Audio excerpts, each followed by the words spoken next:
many people rated the Oakland Invaders potential division champions. But they hung in, led by a quarterback named Fred Fasana, who had given up the beer business to go back into football.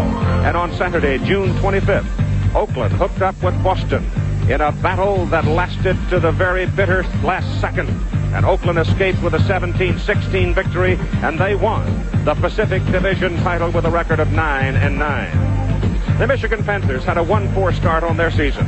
Adding and changing personnel, the Panthers came together, particularly helped by the development of quarterback Bobby Hebert, the addition of 3 ex-Pittsburgh Steelers offensive linemen, and the development of the home run hitter for the Panthers, wide receiver Anthony Carter. Michigan rolled off 11 wins in their last 13 games, and last Sunday beat Arizona 33-7 and won the Central Division Championship. And today, ABC Sports presents the second game of the USFL Division Playoffs. The United States Football League. A winner goes to the championship game next Sunday night. And this matchup, the Pacific Division champion Oakland Invaders against the Central Division champion Michigan Panthers.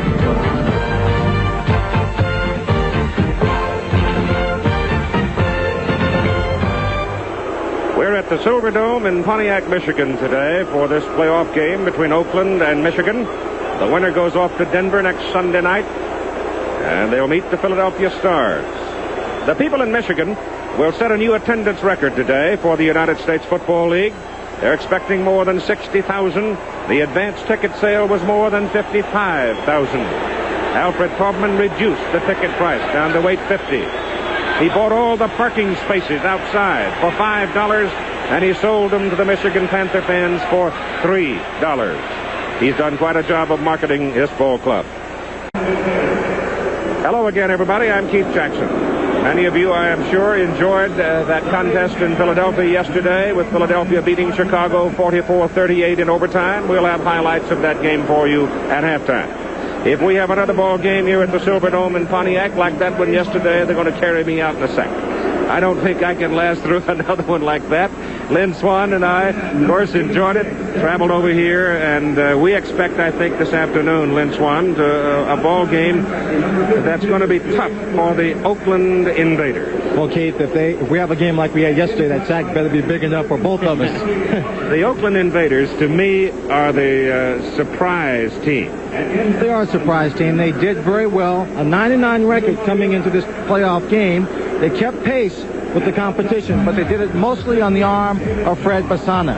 62.7% completion rate. A lot of short passes.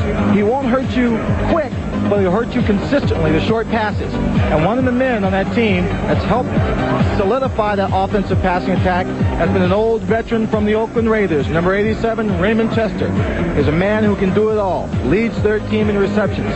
Second leading receiver, Arthur Whittington. Arthur Whittington may not play much today. He's been laid up 2 weeks with a cracked rib. There's said to be some dispute over his contract situation. He missed practice last Friday, almost was not asked to dress. Well, they're going to need him, but if they're ever in bad field position, Stan Talley is a man who can punt him out. He has the longest punt in the USFL this year, a 75-yarder last week in a losing effort against Chicago Blitz. He is a man who is very accurate, puts the ball back deep, and they're going to rely on that foot whenever they're in trouble. But mostly they're going to be relying on their middle linebackers, their inside backers, Frank Mano Maliuna out of UCLA in San Jose, and Gary Plummer. And they lead the team in tackles. They have 5 interceptions between them, and they have forced fumbles numerous occasions to create the turnovers. As this USFL started, it seemed rather obvious that there would be some teams that would grow a little every week. I think the Michigan Panthers did the greatest job of growing through the season, winning 11 of the last 13. Somebody fed them something, because that team has grown in leaps and bounds. That team has just improved steadily throughout the year. And the man didn't expect to be a great quarterback who has turned out to be a team leader, Bobby Hebert. He has thrown 27 touchdowns, and he has gained confidence and grown as a passer and as a leader as the team has grown throughout the season. Bobby Hebert has found an excellent receiver in Anthony Carter. We all knew he could go deep. In his days at Michigan, he has also developed into a receiver who will make the big catch over the middle and will do it consistently. He can hurt you short, and he will hurt people deep. Big running back Ken Lacey, 225-pound rookie out of Tulsa, had a big year, gaining 1,180 yards. He's really a multi-purpose back, but most importantly, he is a hammer. He runs over you. He doesn't play around when he gets the ball. He runs straight ahead. He's got good speed, leg drive, but he's developed into a very fine receiver. He'll come down the middle of the field, make the big catch. But they've done it really on the shoulders of that offensive line. 3 of them, former teammates of mine in the Pittsburgh Steelers, Ray Penny, Tom Dornbrook, Tyrone McGriff, and those people have solidified the offensive team and given Bobby Hebert his confidence. John Corker is the lead man in the league in quarterback sacks with 28.5. He, I guess, is the leader of that defense. He is the leader of that defense.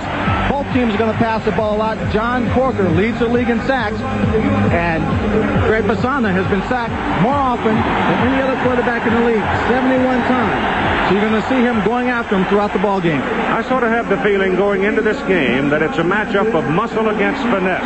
Oakland being the finesse team, Michigan being the muscle team. We've got a great crowd building. Should be a fun afternoon at the Silverdome. We'll start it in a moment. This is Hayes.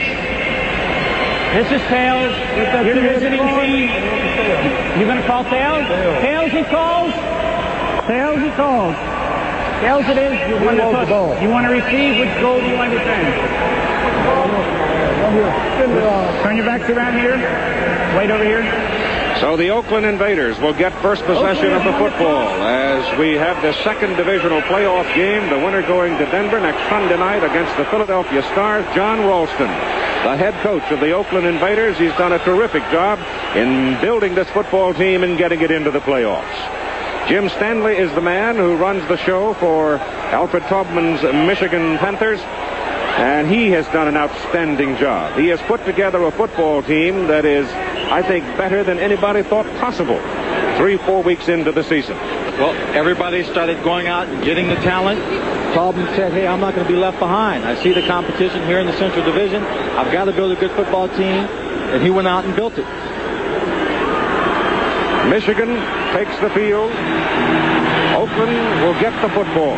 And the officials will be Tom White, the referee, Ted Galano, the umpire, Stuart Ross, the head linesman, Willis Spencer, the line judge, Dick Eichhorst, the back judge, and Bill Schmitz, the field judge. And the crowd is still coming into the Silverdome. They had an estimated crowd in excess of 6,000 at a rally in downtown Detroit last night. So there's a goodly amount of football fever in the Motor City area this week. One of the characters on this Michigan Panther team, and I mean that with all due respect because he is a character, Novo Bojovic. He is also an outstanding place kicker. He had a total of 103 points on the season. And he will kick off. He has pretty good range outside 40 yards, but not much outside of 50. The beat people for Oakland, Mark Lewis, number 80, and number 31, Lewis Jackson. And Lewis Jackson will be the starting tailback, the principal running back for Oakland in this ball game. So we're ready to go with the championship spot open for the winner. Kick is very high to Mark Lewis. He gets a hold of the sideline. It's a fine return out to the 35-yard line for Mark Lewis, where Lonell Fee brought him down for Michigan. Fred Basana comes out now, 63% almost in his completions this year. He will open at quarterback. Lewis Jackson, 200-pounder at one setback position. Ted DeRozan is the fullback at 225. The wide receivers, Wyatt Henderson and Gordon Banks, not too big but quick. And Raymond Chester, the old pro in his 13th season, at tight end. They opened with two fullbacks in there. He sends out Jack Holmes instead of Jackson. And Basana will put it up. He looks, he throws. It is caught at the sidelines by number 88, Gordon Banks.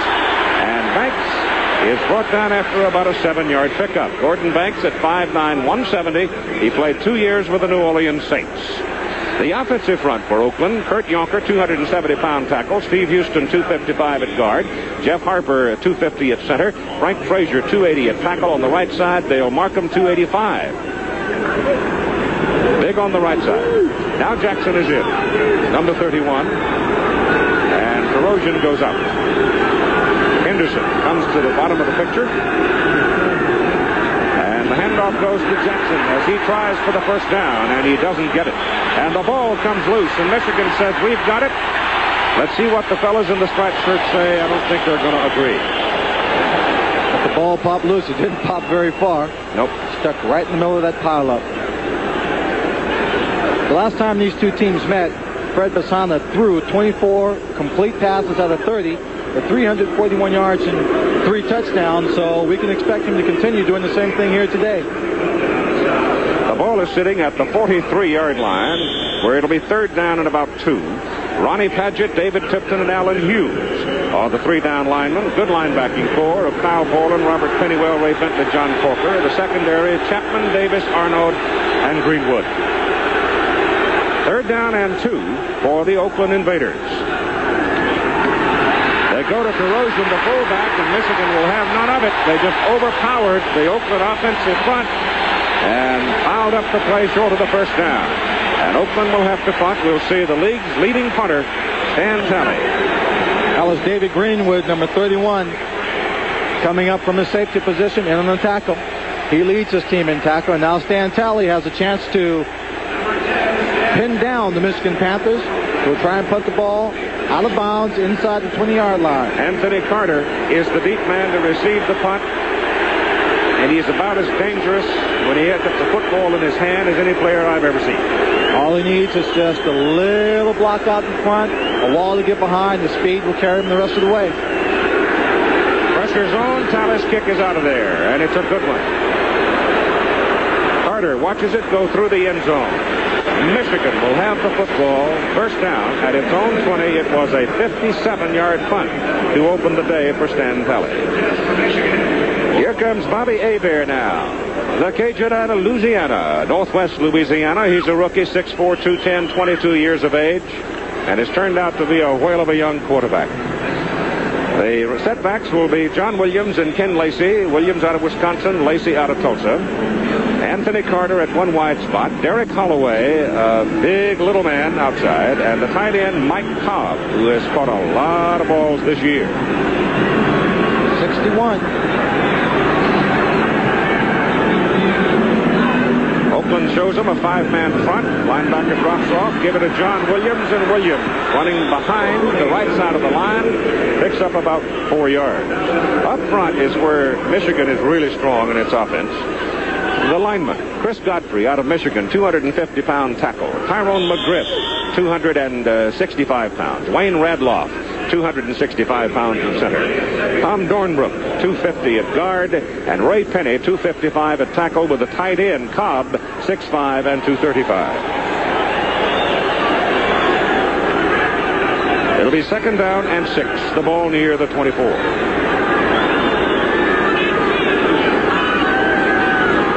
Hebert will put it up on second down. Goes short with it to Cobb. The tight end gets the first down up at the 32. The defense for the Oakland Invaders, the 3-down linemen are Monty Bennett, George Atiyah not starting today. Dupre Marshall is in there instead, and Cedric Hardman, the old-timer. The linebackers are Dewey McClain, Gary Plummer, Frank Mane Maliuna, David Shaw. The secondary, and here's where the pressure is going to mount as the day goes on, Kenny Daniel, Marcus Quinn, Frank Duncan, and Derek Martin. Those corners are going to have a job to do today. And those safety people are going to have to support a lot. Hebert goes down the middle. Cobb again. Pass just too long. Throwing on first down from the 32. Well, what they're doing when you're talking about the secondary being under pressure, that time they played a 2-deep zone with both corners rolling up to bump the receivers at the line of scrimmage to throw the timing off. The open areas on that kind of defense are right down the middle. If they continue to play that defense, you'll see Cobb coming down the middle trying to split those safeties. Bobby Hebert trying to loft that pass in there. In the third game of the season, March 19, Oakland came here and beat Michigan 33-27. Did it convincingly. But It's a different Michigan team. Those three big ex-Steelers were not in the offensive line for one thing, and the linebacking core hadn't melded either. Hebert stays in the air, stays with Mike Cobb, and Cobb is brought down at the 38-yard line. David Shaw, outside linebacker, and Frank Manemale-Una, inside linebacker. Frank played 3 years with the Kansas City Chiefs. They make the tackle. Cobb leads his team in receptions, and whenever you have two outside receivers that are threatening, the tight end plays a big part in keeping that attack going. The consistent short passing attack underneath the linebackers. There he took a relatively short pass of about 3 or 4 yards, turned it upfield, and now they're looking at a 3rd and 2 situation. With two tight ends in there now. They obviously go for the muscle on 3rd and short. They've got Carter outside wide. And the handoff goes to John Williams, and Williams has the first down. Big John is sort of the designated short yardage man. He is lighter in weight than Ken Lacey, but he has that capacity for getting short yards. It's great leg drive. Excellent leg drive. That time he actually fell down short of the first down and just crawled his way across, making sure they did get it. Also, he scored 12 touchdowns coming into this ballgame. They get him down there on the goal line, and they have no fear of handing the ball off to him, letting him go over the top. On the 42, exactly. Michigan's opening possession.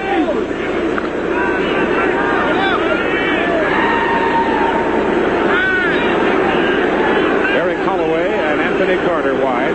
Both can fly. Hebert looking to put it up. Looks for Holloway. Goes for him. And it is thrown out of bounds, incomplete. He had double coverage.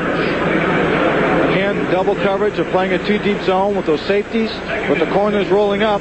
Bobby Hebert had plenty of time to throw, stepped up in the pocket, and realized his receiver was covered, and just put the ball out of bounds. I don't think he intended for Derek Holloway to make that catch. And number 24, Derek Martin, was the cornerback on the play. Arthur Whittington there, cracked ribs and a contract dispute. And he was a last-minute addition to the squad, really, because we had heard earlier today that he would not be allowed to dress. Nobody seems to want to talk about the circumstance very much. Hebert hands it off. Lacey's got it for the first time. And the big Tulsa rookie runs it up near the 47. And they'll be looking now at a 3rd down.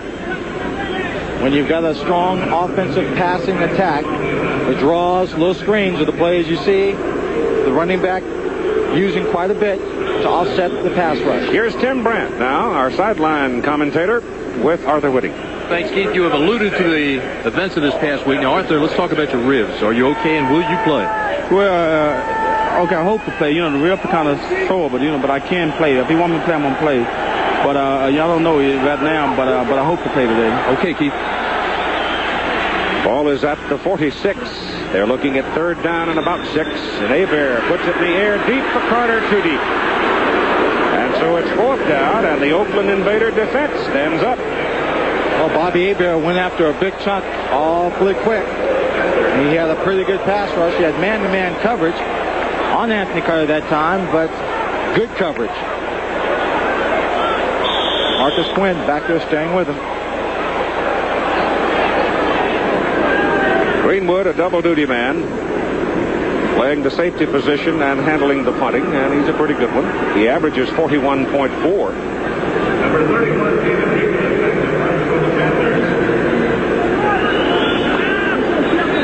Gordon Banks, the deep man. See him standing back there, number 88.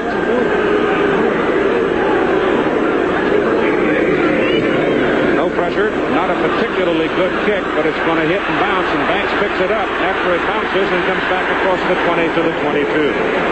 If he had not caught that ball and returned it 8 yards, it probably could have been killed inside the 10. We've got a timeout. Balanced attack. Heavy, a little heavy on the passing side, but we expected that. We knew that coming into the ball game.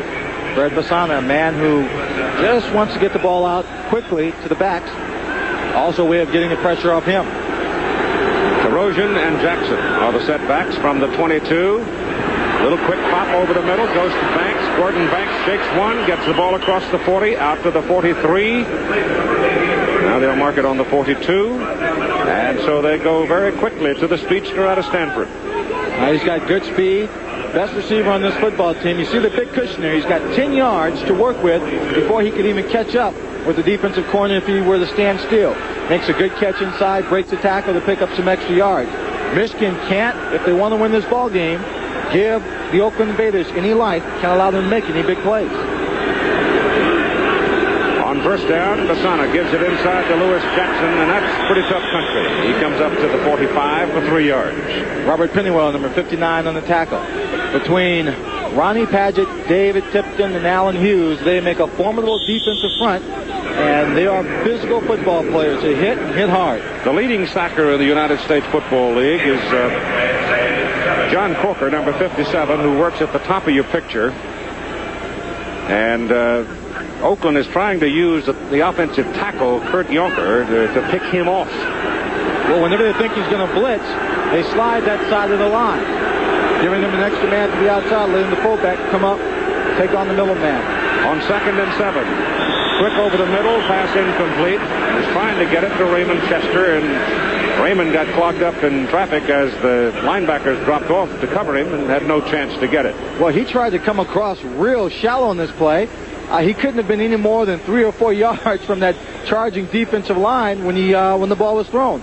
The ball will come right in your picture. He doesn't even see it. He's not looking back at the ball. He's just trying to weave his way underneath all that traffic. I think one of the things they're trying to do, too, is Bassana's trying to get the ball away quickly, too, because certainly John Ralston doesn't want him taking punishment early in the ball game if he can avoid it. It is 3rd down and 7 for Oakland. The ball is at their 45. No score, first quarter. First time we've seen Bassana in a shotgun. Out of the shotgun, he has a little more time to look. Flips it out to Lewis Jackson. Jackson goes for the marker, and he gets there. It'll be Oakland on Michigan's side of the field. First down at the Panther 46-yard line. That was the first time the Oakland Invaders have used a shotgun in this season. Fred Bassana just had a little bit of trouble taking that ball from snap, and they caught him in a blitz. See right there, everybody's coming. That's John Corker on the top, Yonker at the bottom. Coming inside, playing a little game, trying to confuse the blocking scheme. Bassana gets the ball away quickly on a short screen. And first down, Michigan 46. They're back into the conventional T alignment now. And the handoff to Ted Terosian, the fullback out of Fresno State. He gets across the 40 and goes down to the 39. Ted Terosian made a good move to cut to his inside, taking the play up the middle before he met up with Greenwood. Came up and collared him around the shoulders and the head. Ted Terosian, he'll see a great deal of action today carrying the offensive running attack if Arthur Whittington is not going to play much in this ballgame. Mark Lewis comes in now, replacing Wyatt Henderson, that wide receiver, on 2nd down and 3.5 to 4 yards.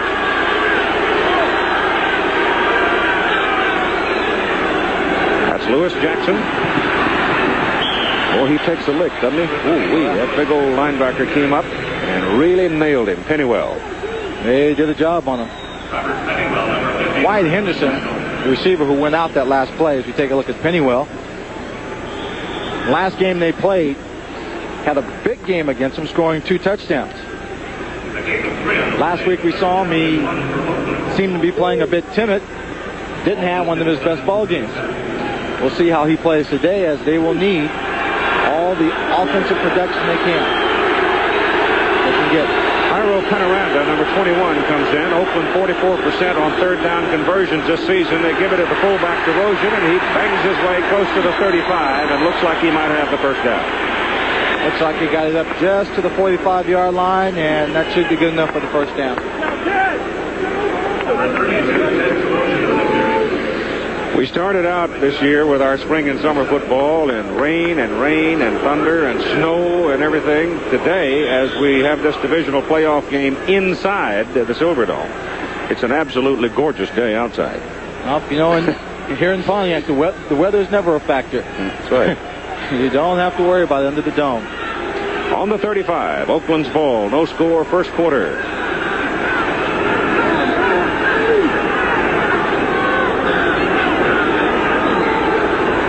Bassana wants Henderson. Down the middle, didn't catch it.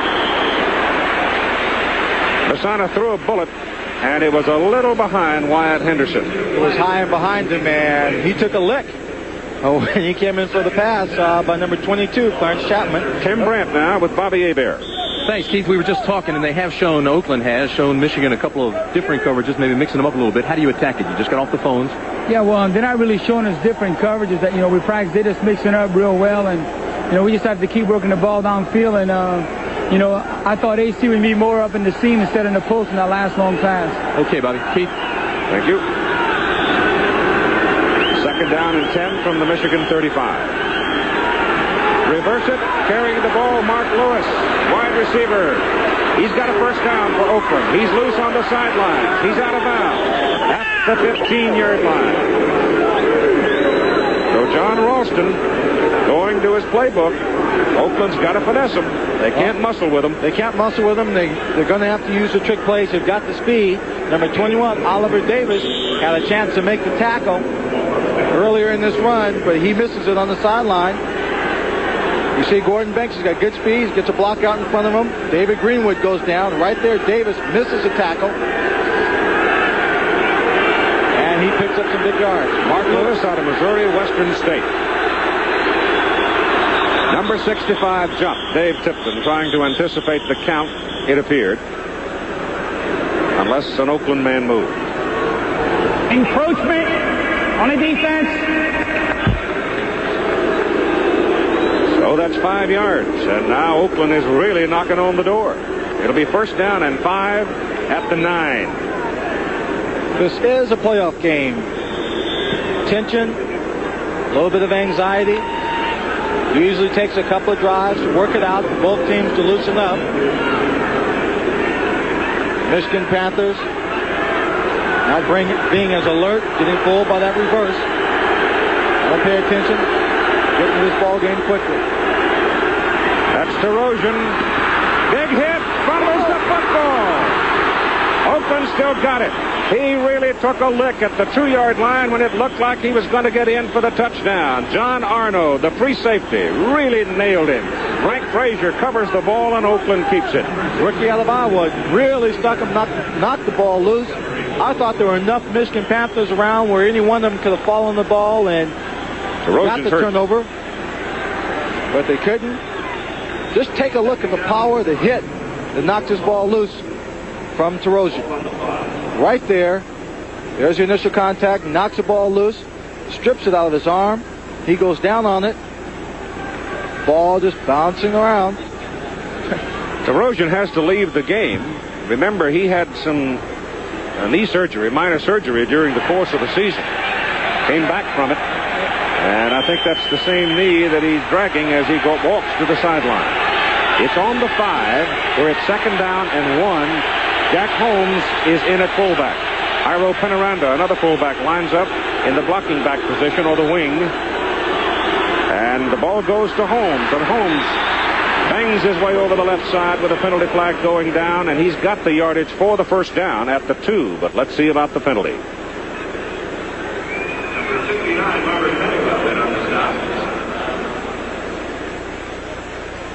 Offside, Michigan. First and goal for Oakland as they now threaten to be the first team to put points on the scoreboard with 3:50 to go in the first quarter of play. Finesse football team like Oakland. Jim Stanley on the headsets. The left end on the defense. Penalty is accepted. First down. First and goal. Ronnie Padgett jumping. A finesse team like Oakland gets a little breathing room. They can be very, very dangerous. We saw in yesterday's game just a little bit of excitement, emotional plays. Scott Fiske making a great grab inspired his team to come from a great deficit to win the ball game.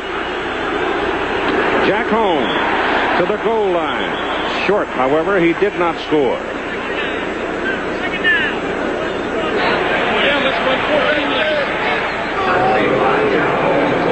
Jim Stanley knows full well how much trouble a team like Oakland can be if they jump out in front of you. That's right. Terosian is coming back now onto the field. He was hit on the sore leg, but he's back in there. He's quick for a big man. He weighs 227. Defensive line of Michigan trying to bury itself along that line of scrimmage so that there's no place he can run. Erosion did not make it.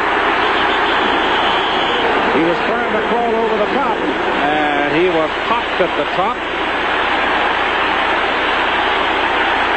Michigan arguing the ball is theirs, but it's not. It is third down and goal to go, and the ball now comes back near the 2. Fred Basana, he's got a good pair of legs on him. He'll roll out, put the ball in the air. I don't think he wants to really test that defensive line up the middle again.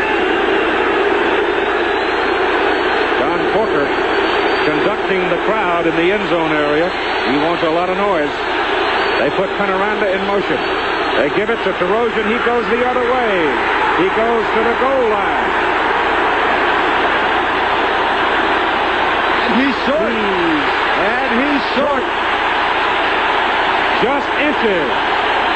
John Banaszak, number 76, was the man that kept him out of the end zone.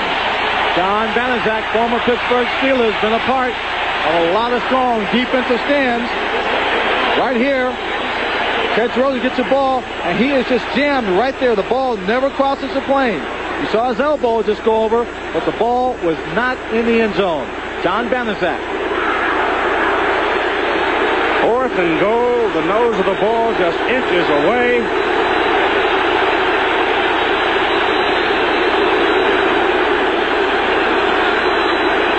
Masana sneaks it.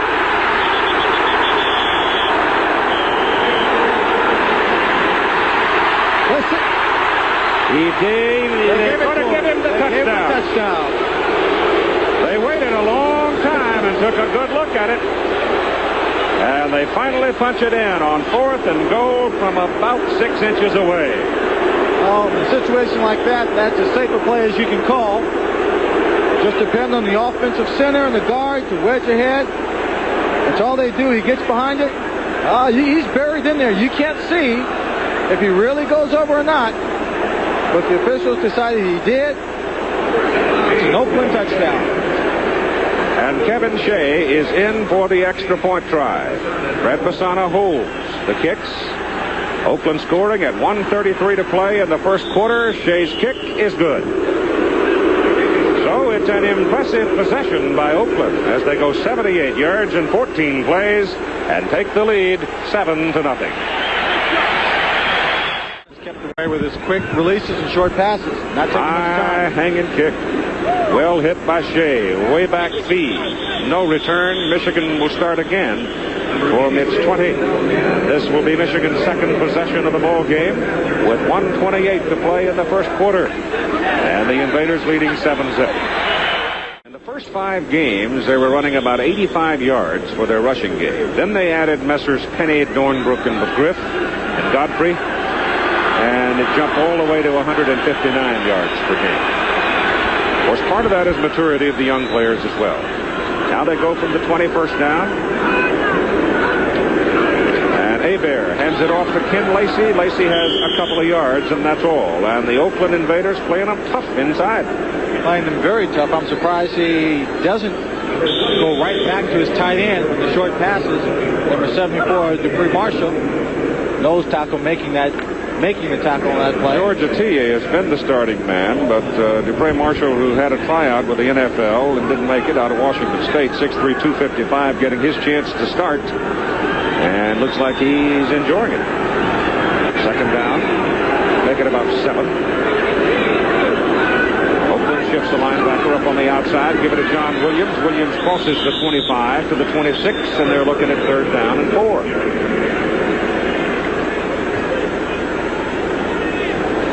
John Williams out of Wisconsin.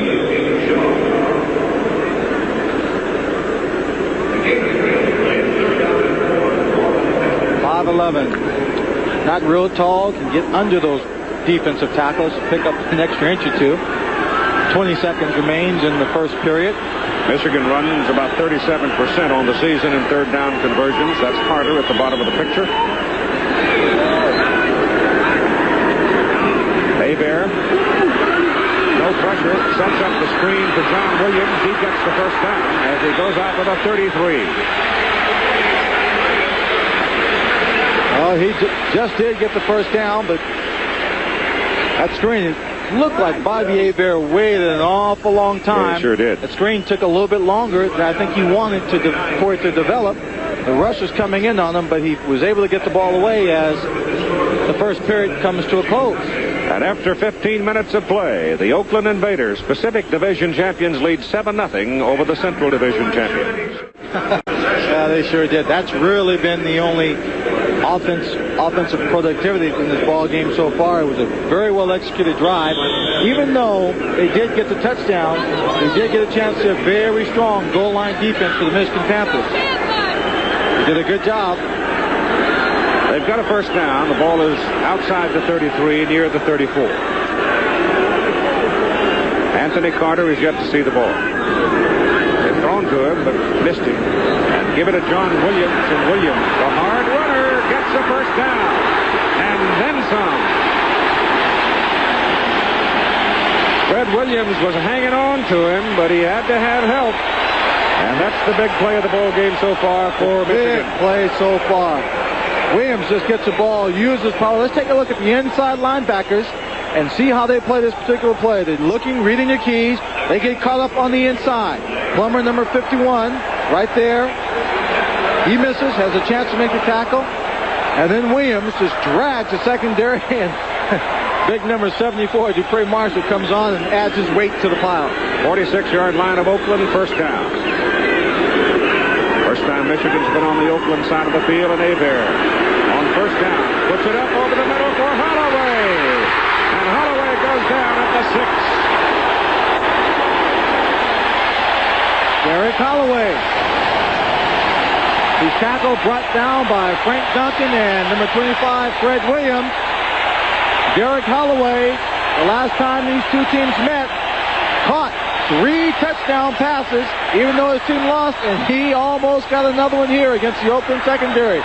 Good post pattern. It developed late, got in the seam, wide open. The linebackers reading the play. Look how far back they're dropping. 15 yards. They see the ball in the air. They turn and run, but it's too late. He takes the ball down to the 6-yard line. First and goal to go Michigan, a 40-yard pass play. Holloway only stands 5'7", weighs 165 pounds, but he's tough. Played at Arkansas. Give it away to Williams, and John Williams, touchdown. John Williams, great execution of the run.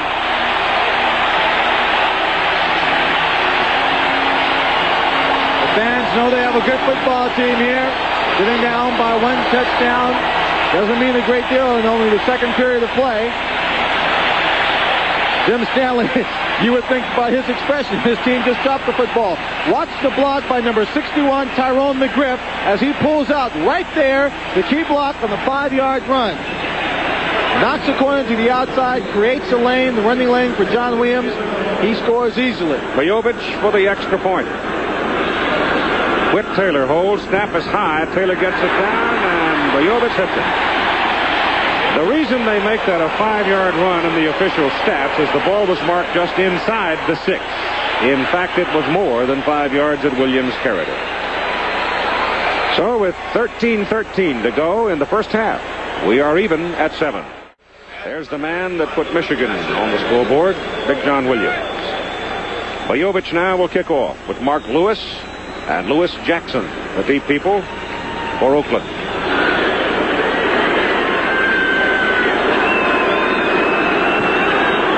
High kick. Jackson way back. Going to come with it.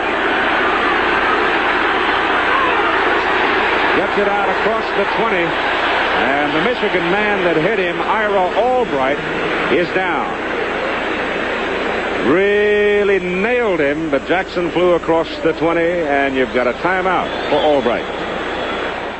No question his injury is somewhere in the neck area. But it was terrifying for a moment, the way he stretched himself out, laid himself out, and took that blow on the side of the head.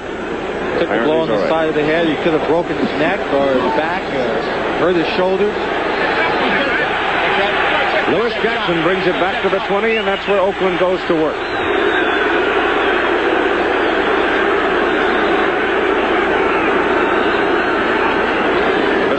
Hands it to Lewis Jackson, trying to sweep. Gets around the corner and gets about 4, close to 5 yards. Brought down by Will Coakley, the outside linebacker from Kansas State. I imagine what Oakland would like to do now is just kind of get the defense loosened up a bit, keep the ball to the outside. They've got them thinking about the reverses and gadget plays. Keep them off guard, keep them just a little bit off balance. If they can execute their offense, put some points on the board. Oliver Davis, number 21, Swanee, he noticed when he lined up on Banks a while ago, before the snap of the ball, he backed off and gave a big cushion. See if he does it now against Wyatt Henderson, who comes to the near side. Well, he's trying to disguise it a little bit. That's penalty time.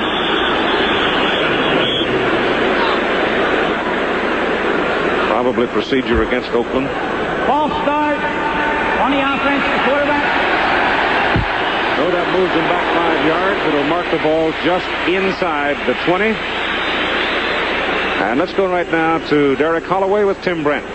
Keith, when we talked to Bobby Hebert, he said he was going to try to get his receivers in the seam, and it looks like they're doing that quite well. They're playing a lot of zone. Yes, they are playing a lot of zone. They're trying to disguise the coverages. And I just curled over in the middle, and I was wide open. Just talking to Fred Bassan on the other side, he says that it's really terribly hard to hear. The receivers can't hear. Are you having that problem on the audibles? No, we're not, because the crowd quiets down for the offense, and they raise up for the defense. Okay, Keith. Home field advantage. Banaszak almost jumped, got back in time. Bassano's pass to Jackson over the middle, across the 30, 35, 40. That's a tough run, and it's a first down for Oakland. Number 21, Oliver Davis, and John Arnott, number 25, making the tackle on Lewis Jackson. When you're a physical defensive football team and you like to hit, you have to be careful because you want to tackle people. You don't want to take a chance that your hit is not strong enough to knock the guy off his feet, the running back off his feet. You want to put your arms around him and bring him down to the ground. So far in this ball game, Michigan in their exuberance to inflict the hard hit have not been making the good solid tackles. First down at the 40 for Oakland. 7-7 ball game, 11.5 minutes to go. Bassano on a rollout, gets away from the pressure, hits Raymond Chester. Chester's got a first down as he is flipped at the 47 of Michigan by Clarence Chapman. That's a good play, taking advantage of Fred Bassano's mobility and Raymond Chester. He rolled out beyond the rush of number 52, Kyle Borland, the outside linebacker, the rookie from Wisconsin. Got to the outside. He now has the option where he can run it upfield or dump it off to Raymond Chester. That time, Raymond Chester was already 9 yards downfield. Throws a short pass, real safe, picks up the big first down. Bassano 5 out of 7 for 70 yards. First down at the 47 of Michigan.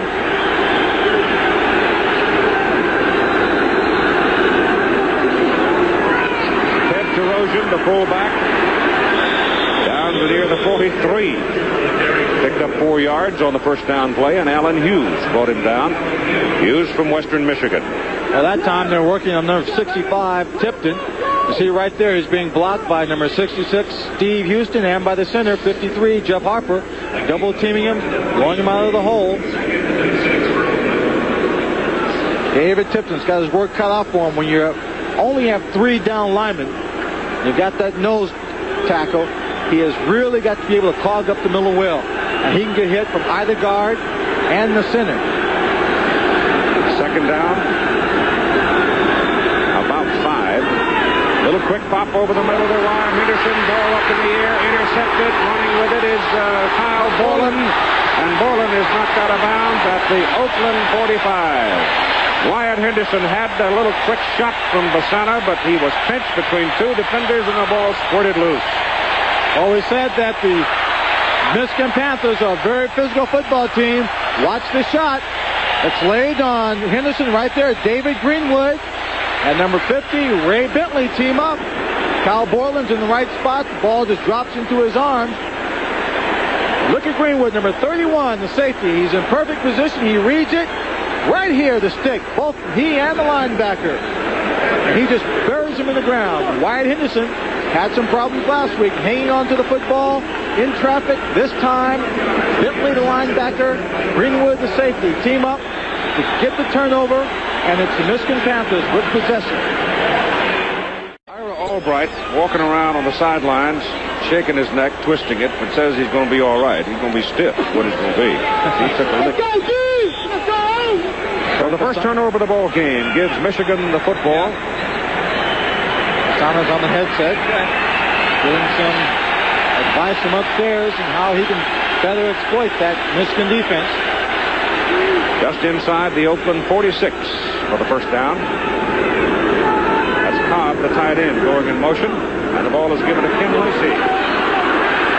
There's nothing fancy about that. It's just a plain old-fashioned power sweep, and it's good for 9 yards. A good sweep. He had Dornbrook out in front of him. Got just enough blocking so he could turn it upfield. Get going in the right direction. Good for a 9-yard gain. How important is it to have those big men up front? Just take a look at the Oakland coaches, and they're trying to find a way to handle that offensive line of Michigan. Get them tied up. Michigan's line, a trap blocking team. You see them pulling. You see them run counters. Pass protecting extremely well. 2nd and 1. Let's see if he goes deep. Nope, he's going for his first down. Lacey's got the ball, gets the first down, and gets a lot more out of it as he tumbles across the 25. Big hole on the right side. Oh, he got some great blocking up front from Dornbrook and Penny to close it down. He also got a very good block from John Williams, number 40.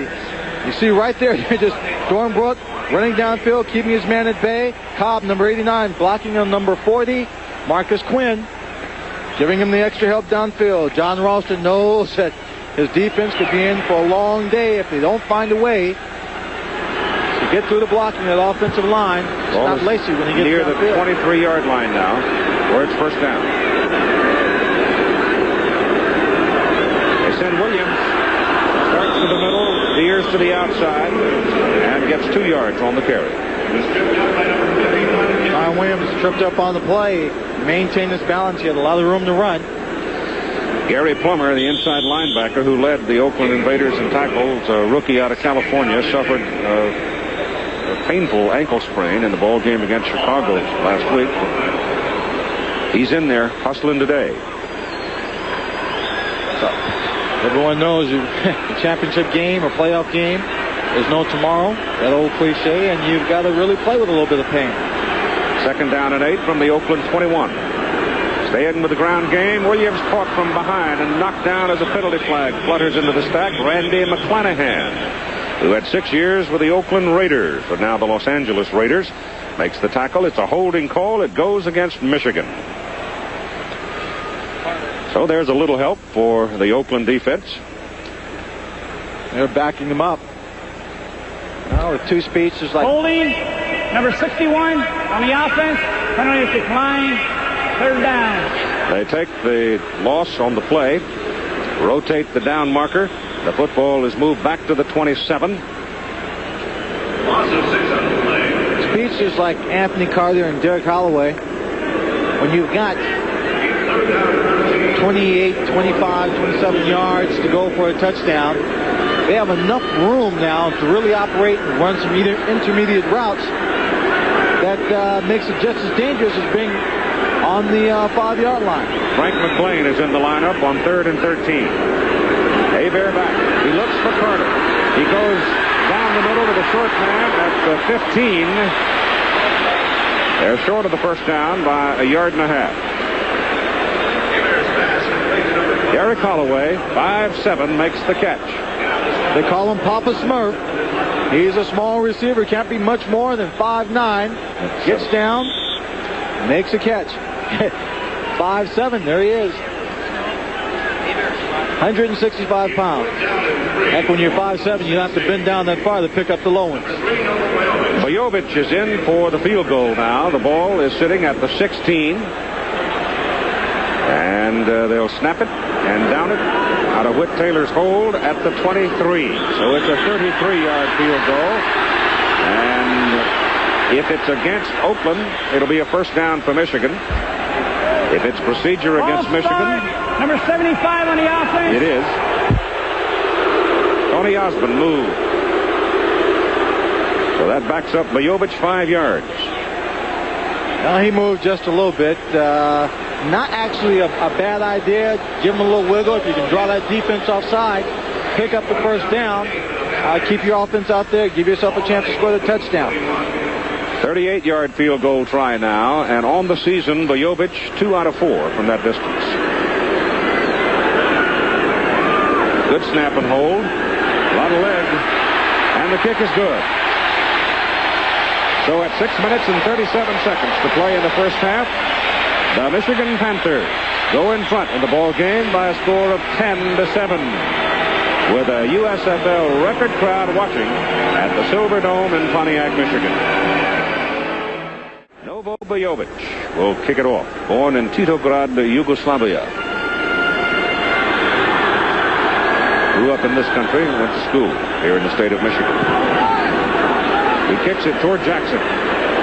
Yard deep in the end zones, coming out. Gets a hole on the sidelines. And he is thrown out of bounds, and he almost lost that football. There's a flag thrown on the play. The kickoff team offsides, well offsides. The return is out past the 25 to the 26, so let's see whether or not Oakland opts to take the penalty. Or take the field position at the 26-yard line. Now, Monty, what's happening is he's reaching, the tackle's reaching the wheel backer, okay, and there's double to the back. Yeah, I was saying, the first one they ran, I came out. The second one we had to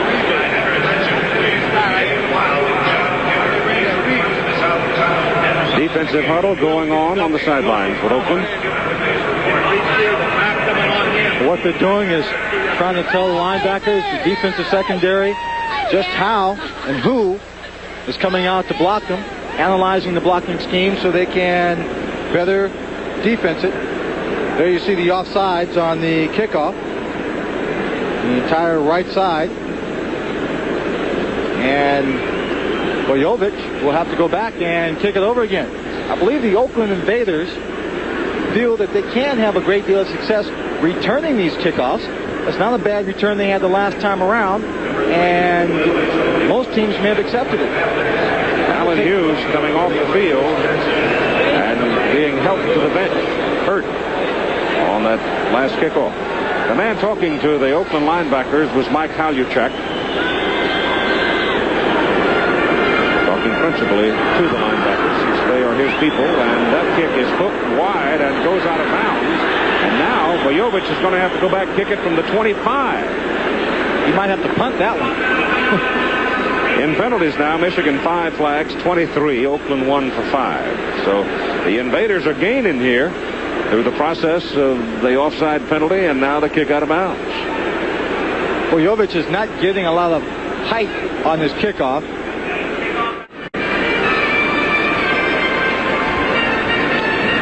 Bojovic is just going to have to kick this one right down the middle as hard as he can.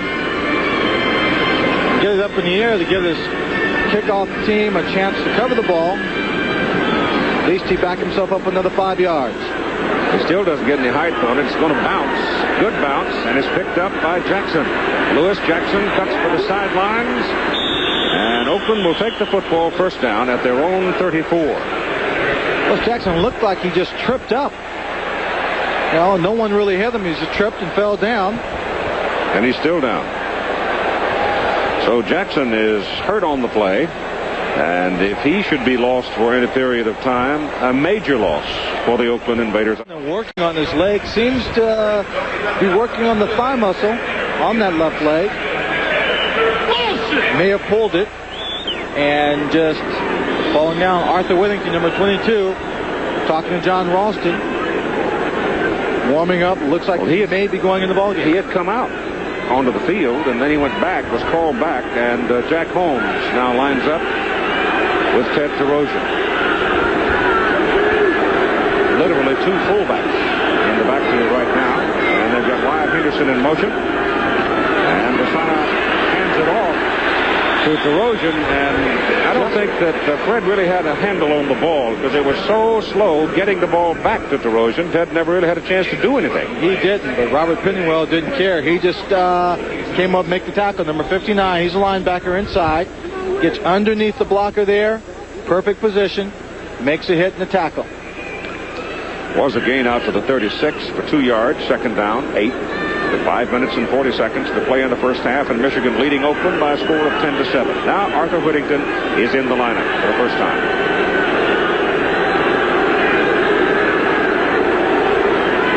Basana back. Pressure's on him. And he goes out of bounds. Trying to set up the screen pass that time. It didn't get set up. Arthur Whittington never got out of the backfield to get over behind the screen. Defensive line, linebackers played it very well. Watch to the left side of your television. That whole line moves over. Whittington gets blocked. He can't get out because number 52, Kyle Borland, blocked him, kept him inside. It's third down and about 10.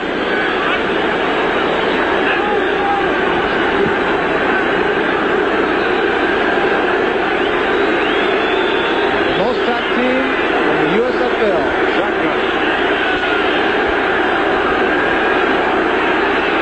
Corker's after him.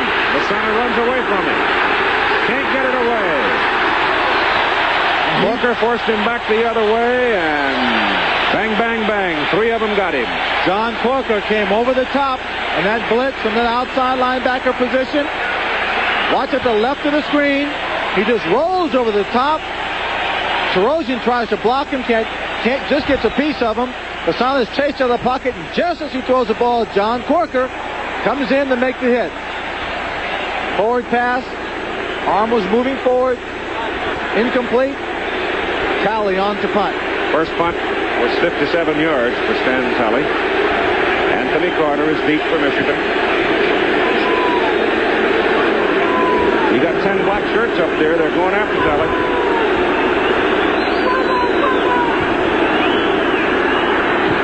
Gets it out. Didn't get all of it. Carter will have some room.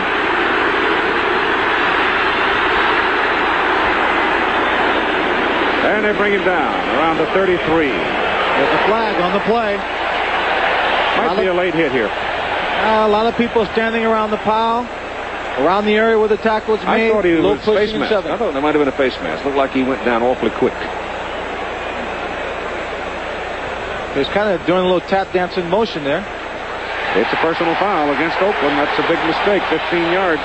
Excuse me, a tap dance standing still. And they grabbed this little personal foul. Probably someone, I don't think it was a face mask, Keith. It was just one of the Oakland players getting a little Personal foul. Late hit. Number 41 on the defense. First down. Was a late hit. Saladin Martin. I didn't know the president was going to be at this game. He's at Camp David. 48-yard line. That's Martin, 41. Michigan sitting.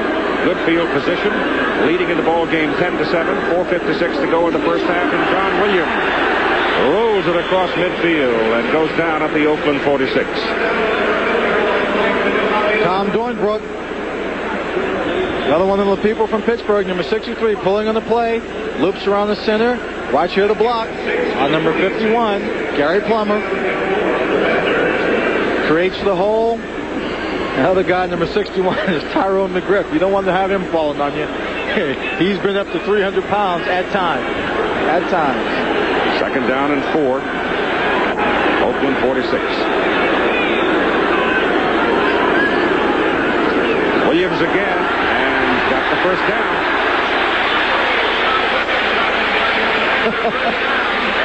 I'll tell you, I get so much pleasure watching number 61, Tyrone McGriff. John Williams did a great job keeping his balance. Tyrone McGriff, after he makes a block in the line of scrimmage, one of the first people downfield trying to pick up an extra block. That time, Williams on the ground. He jumped over Williams and reached over and just collared one of his guys from the secondary of the Oakland Invaders. Didn't let go quick and said, I'm sorry, I didn't mean to hurt you. Lewis Jackson has gone to the dressing room for treatment of that pull muscle in his right leg. Hebert to throw. Goes for Carter. At the 20. First down, Panthers. He beat Kenny Daniel. Nobody is better with his great speed at flying down the field, pushing that defensive back off of him and then coming back to the ball. Speed is an excellent asset to have, but only when you know how to use it. Look at him push Kenny Daniels back on that big cushion. Then he stops, turns it in. Timing very good on this play. Bobby Hebert anticipating Anthony Carter stopping, turning around. He's a small receiver. He's only 162 pounds, but he is improving in leaps and bounds this year, finding out that you can catch more than 1 or 2 passes in the game. Folks down the road in Ann Arbor are sure going to miss it. From the 20, Hebert hands it off, and Williams is going no place this time. Number 58, David Shaw. Big rookie out of California, an outside linebacker for Oakland. Stopped him. Oakland had everybody coming that time on the blitz. David Shaw, number 58, getting there first. They'll mark the ball, about a 3-yard loss, where the contact was made on the hit. I think Oakland's going to have to do more blitzing, don't you? I think so. They've got to put pressure on Bobby Hebert. When they do blitz, however, they may find themselves in man-to-man coverage, and that's just how they destroyed the Chicago blitz. Right. Coming up on 2 minutes to go. Whistle will stop it. So Hebert checking off. 2-minute Did warning. not get the play off. A 2-minute warning. So Bobby, a little inexperience showing there. He could have had an opportunity to run a play and then take the time to talk about the next play. Well, he looked up and saw a blitz, so he wanted to get out of it. 2 minutes to go in the first half of play. The ball is at the Oakland 23, where it is 2nd down and 13. Number 11 is Bobby Hebert, the quarterback. That's George Dixon with his back to you. Jim Stanley, the head coach, wearing the headset. Stanley talking to the people upstairs in the Michigan coaching box, trying to come up with a series now with 2 minutes to play to increase their lead, which stands now at 10-7 over Oakland. Very often, the team does reflect the personality of their coach. This Michigan team, very competent team, poised. They make a great play, they get excited, but for the most part, they just stay cool. And you've seen the pictures of Jim Stanley on the sideline. He treats a fumble or a bad play the same way he treats a touchdown. Just a little bit of a stone face, waiting for the final results to show any kind of emotion.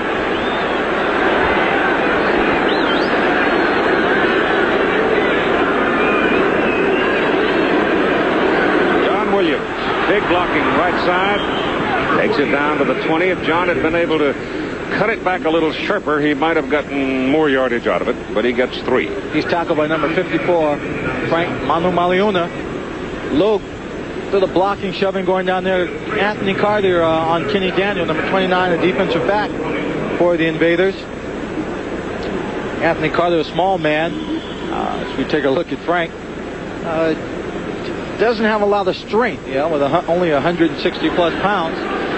Tries to get good position on the defensive corner when he's blocking. 3rd down and 10 from the 20. McClain, an extra wide receiver in now. They've got 3 wides.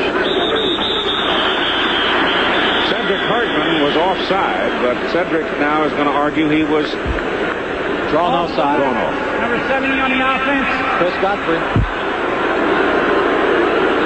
The Oakland Invaders are moving around on defense, showing blitz. You see, Godfrey just moved a bit. That's all it takes. Spotted by the officials. They're moving around a lot on defense. They're showing blitz. Bobby Hebert is trying to audible, trying to get out of it, trying to get the right play up against the blitz. That time, Godfrey couldn't wait. It's 3rd down and 15 after the penalty.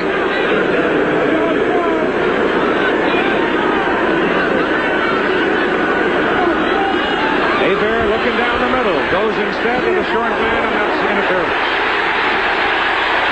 Derek Martin, number 24, banged into Derek Holloway.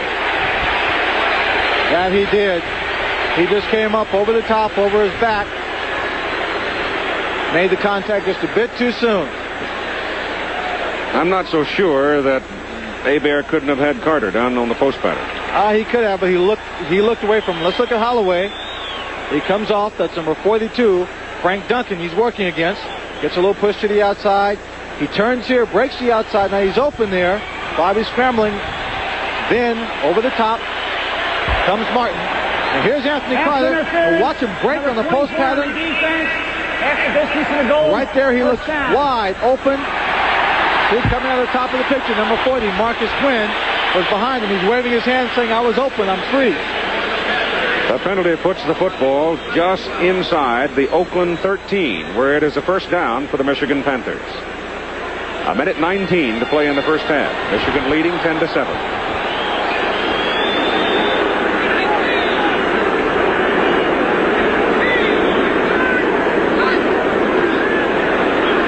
Hebert goes to Lacey. Kim Lacey out of the backfield is to the 5. They get the 6.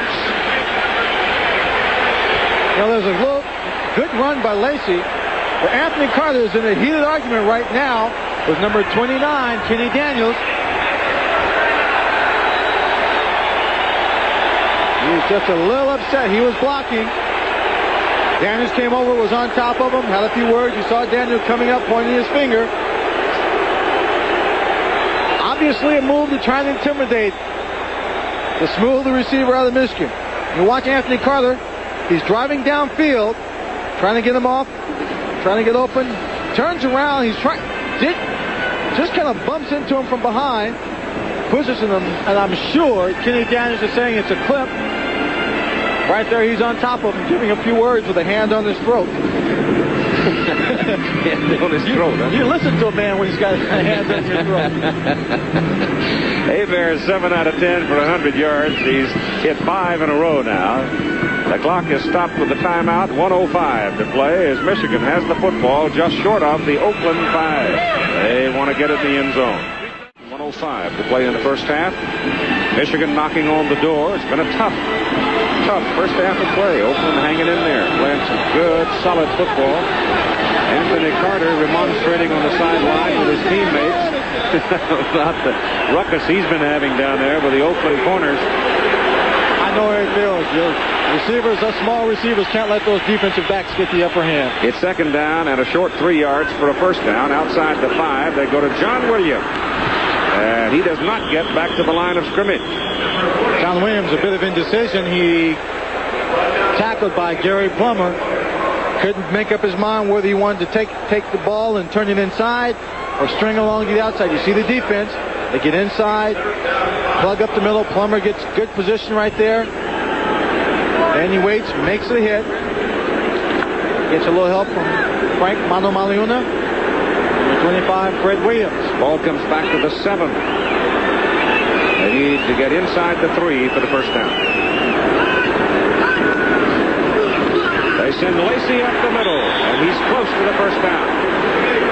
And Hebert calls time. 18 seconds to play in the first half.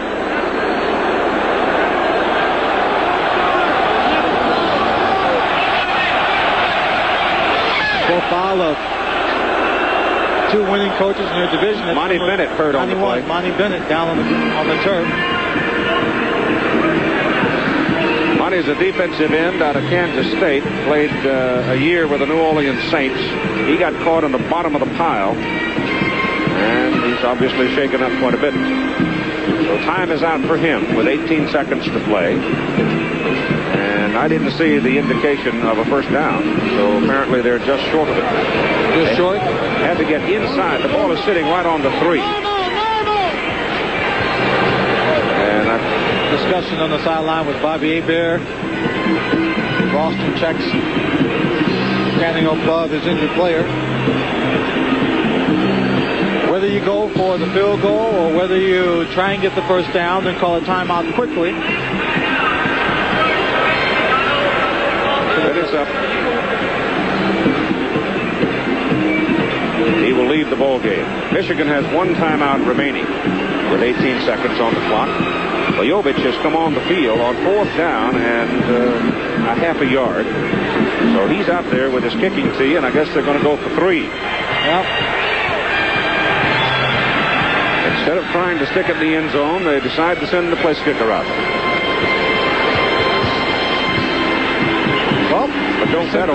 Bobby Hebert and the receiver. Carter and Derek Holloway. The tight ends are coming out. Lejovic comes back off the field. The crowd loves it. So on 4th down and a half yard, Michigan's going for the touch. Or at least the first down. only one timeout remaining and 18 seconds to play. I would expect them to try for the first down. Oakland now wants a timeout. No. They might be able to get Monty Bennett back in there if he's been able to shake off the impact of being hurt. Oakland now with 2 timeouts remaining. And Hebert comes trotting back to the Michigan side to talk again with the coaches. Monty Bennett took a shot to the neck. He may be back in on the next series when they come back in after the half. Lewis Jackson had gone into the locker room with a deep thigh bruise, but he's now, I see, sitting on the bench again. 4th and a half a yard for Michigan. Hebert on a rollout, pops it in the end zone for Carter. Touchdown! Gutsy play. Oh.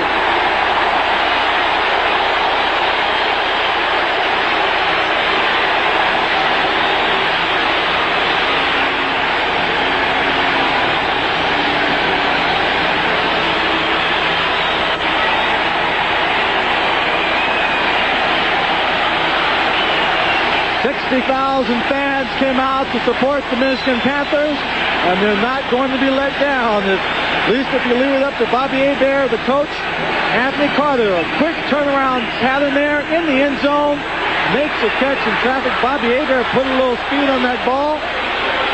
Touchdown. Bojovic for the extra point.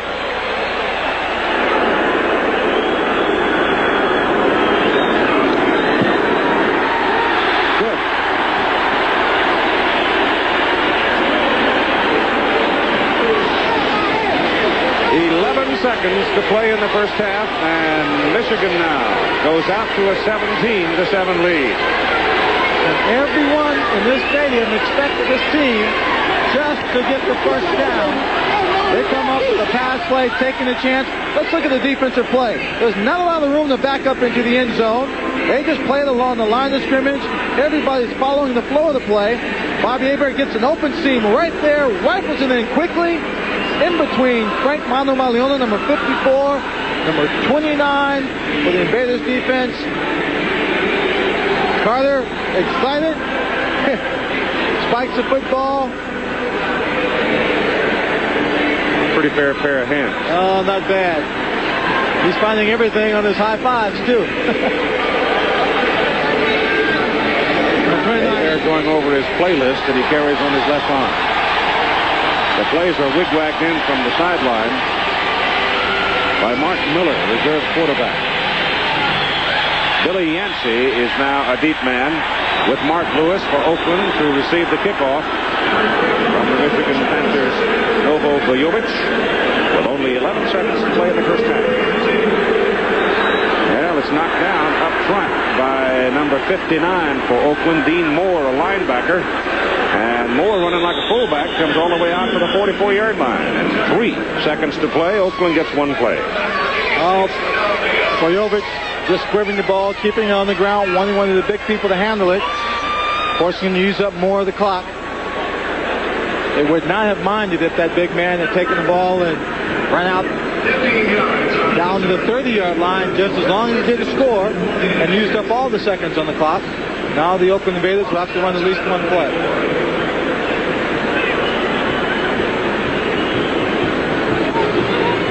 And at this point, Keith, I just put in my wide receiver, send him downfield, and take a chance, throw one deep.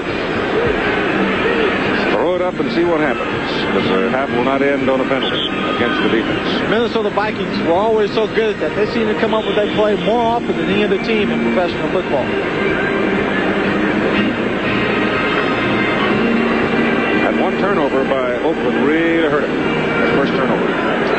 Michigan got 3 points and sort of took away momentum. They'll work out of the shotgun now with Prasanna deep.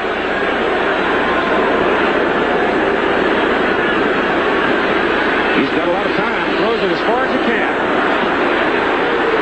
And it's knocked away by David Greenwood, who wanted the interception. Just for the record, if nothing else, the first half is over. And after 30 minutes of football here at the Silver Dome, The Michigan Panthers lead the Oakland Invaders 17-7. The winner goes to Denver. As we indicated today, we would have a new record crowd for the United States Football League, and the reason for it is the man that owns this franchise, Alfred Taubman. He took a bold step in marketing. Instead of raising the ticket prices for a playoff game, he reduced them down to $8.50. He went out and he bought 12,000 parking spaces for $5 each and sold them to the customers for $3. You just got a little bulldog in you to go ahead and do that.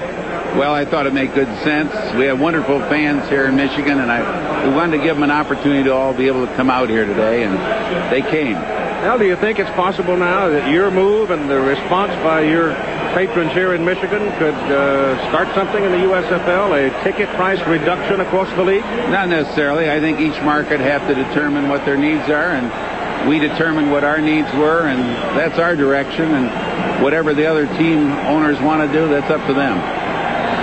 You started out 1-4, stumbling some, but your people have produced a heck of a football team.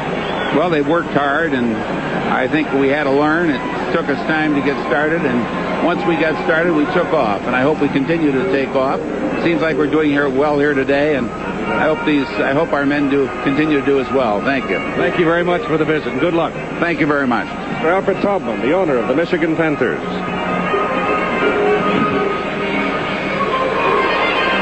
Kevin Shea getting ready to kick off for the Oakland Invaders as the Invaders trail in this football game by 10 points. What do you think, Lynn Swan, for this second half? Well, I think Oakland is definitely going to have to open up their offense more, take a few more chances. They're going to have to put the ball in the air. Arthur Whittington is going to have to come in this ball game and give him a hand. I think they miss him a great deal. That's a very high kick by Shea. Just inside the goal line, Lionel Fee coming back with it, and down he goes with some authority at the 18. Here are the statistics for the first half of play. Well, the total yardage isn't really that high. Michigan, after the interception, had excellent field position, didn't have to move the ball that far. Everything is about even. Everything's even except for the points on the scoreboard and turnovers. The one turnover resulted in 3 points for the Michigan Panthers. I thought it sort of resulted in a little shift, though, in momentum, too. I thought at that point Michigan sort of got the upper hand. Well, I think coming into this ball game, Oakland knew they would have to play one of their best ball games to win. And with Arthur Whittington not in there and that story developing on their team, it took some of the air out of them. On the first play, Ken Lacey has the football, tries to run over Derek Martin. Martin hangs in there pretty well, pulls his shoe off and his sock, and then throws it aside. And Lacey says, "What are you doing with my shoe?" Derek Martin is mad. He is trying to get something going in that secondary, intimidate the ball players any way he can. If Derek Martin can get an Anthony Carter, a Ken Lacey, a Derek Holloway upset to throw a punch, get them out of the ball game, it's a good move. We saw a game where Antonio Gibson from Philadelphia was ejected, but it was Lenny Willis of Chicago who actually made the first move. Cleo Miller is in, replacing Lacey as he comes off to get a shoe back on, and John Williams just powers it over the right side and moves it across the 25 to about the 26. Well, again, all the weight falling on the inside linebackers to try and fill in the holes and make the plays. Plummer makes a tackle here. You see Maliuna being blocked out, not being able to get in on the play. Tom White stops it for a moment. Now they've got everything in place, and 3rd down and 2 for Michigan. From the 26.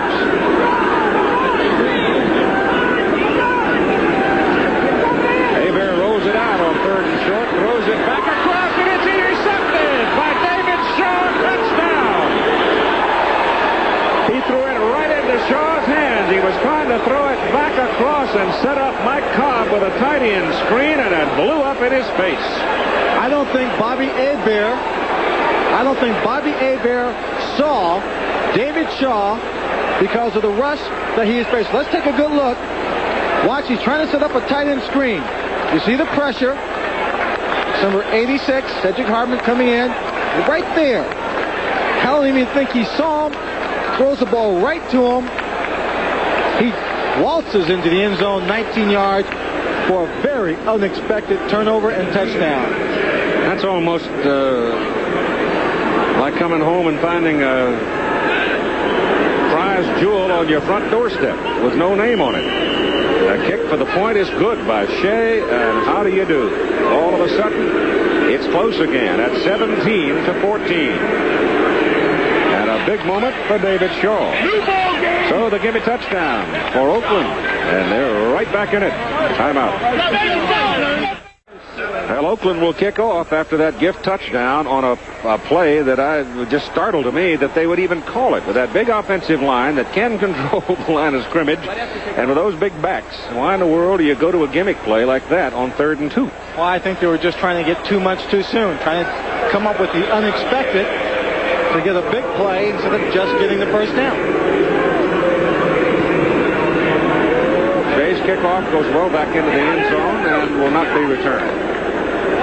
Now here is Tim Brandt with David Shaw. David's running back on the field, but I've got to ask you, were you surprised at the play? No, not really. It was kind of surprised that they called it right there, right after halftime, but I caught him, you know. Have you ever scored a touchdown? No, that's my first touchdown, Keith. Well, let him go, Timmy. Get him in the ball game. John Ralston will be after you. He needs him. Well, David Shaw, you know, you score your first touchdown and you're on defense. You get an opportunity. He wanted to take full advantage of it. So now, Bobby Hebert, I'm sure shocked and perhaps even humbled just a bit. He is back in there now to see what it can do for the Michigan offense from the 20.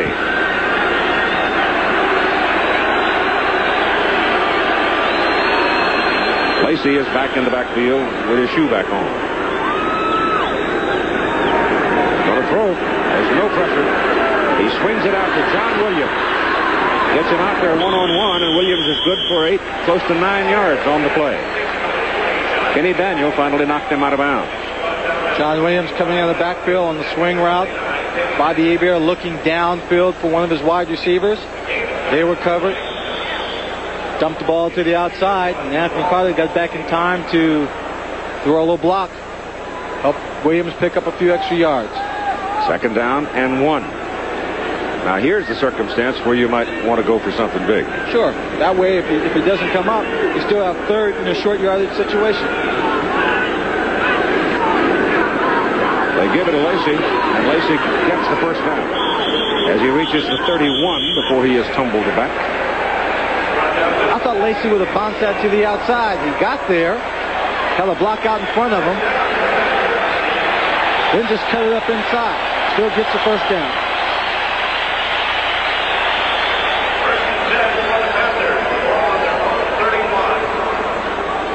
Kenny's having trouble with his attire. He lost his towel that time, and he had to go poking into the middle of the Oakland defensive unit to get his towel back.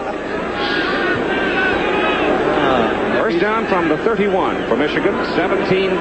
Now 17-14, a 3-point lead now after a 17-7 halftime lead. And we're just starting the 3rd quarter of play. The winner goes to Denver to play Philadelphia next Sunday night. Hebert, with all the time in the world, bounces the ball in front of Derek Holloway. Didn't get it up. He had Holloway coming back to the ball, curling back into the middle. Small receiver, big heart. They call him Smurf. Papa Smurf. It is 2nd down and 10. Wonder how many people told Derek Holloway and Anthony Carter when they were growing up they were too small to play this game. And Lynn Swan. But my mouth was bigger.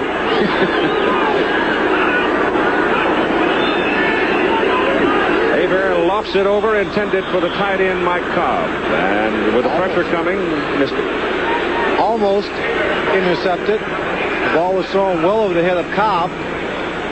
Number 29, Kenny Daniels, was coming across. Number 25, Fred Williams, was also in position. Might have been able to make the play. Take a look at the blitz again. Top of the frame. McClanahan coming in. Trying to force it. He's blocked to the outside by Ken Lacey. Michigan in this ball game, 2 out of 8 on their 3rd down conversion tries. They're looking at 3rd and 10 now.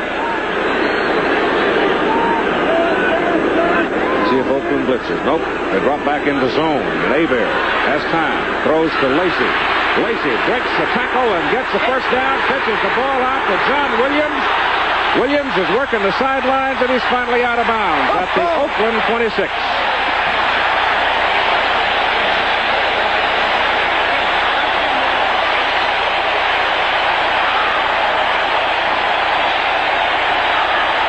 And again, there's a scuffle on the field. The secondary of the Oakland Invaders trying to intimidate Anthony Carter.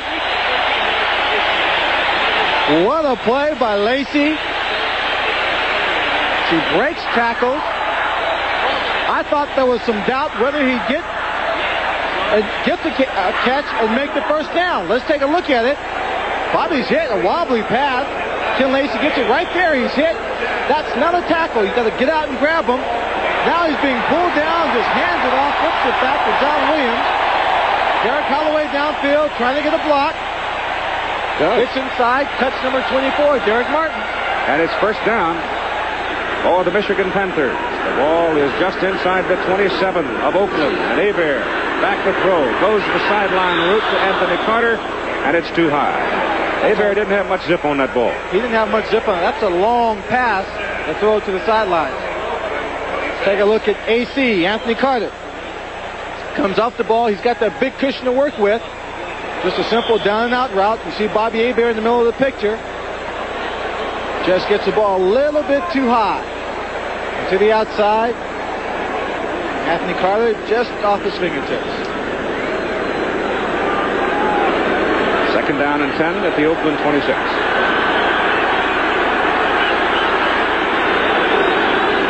Three-point ball game, 17-14. They send it inside to John Williams. And Williams is inside the 20.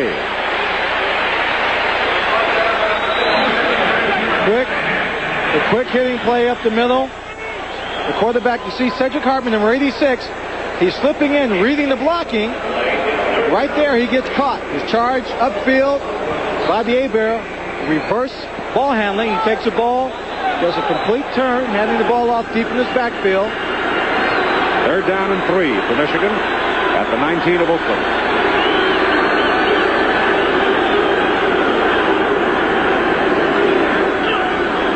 Hebert flips it out. Lacey gets the first down. Lacey is out of bounds at the 11. Ken Lacey getting a lot of work. Lacey came into the ball game with 40 catches for 433 yards and 2 touchdowns. There's your attendance for today, 60,237.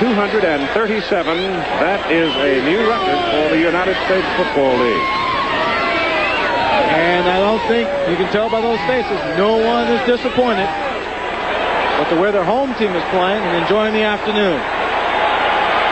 Michigan trying to respond after literally giving Oakland a touchdown. And they've got it first down at the Invader 11.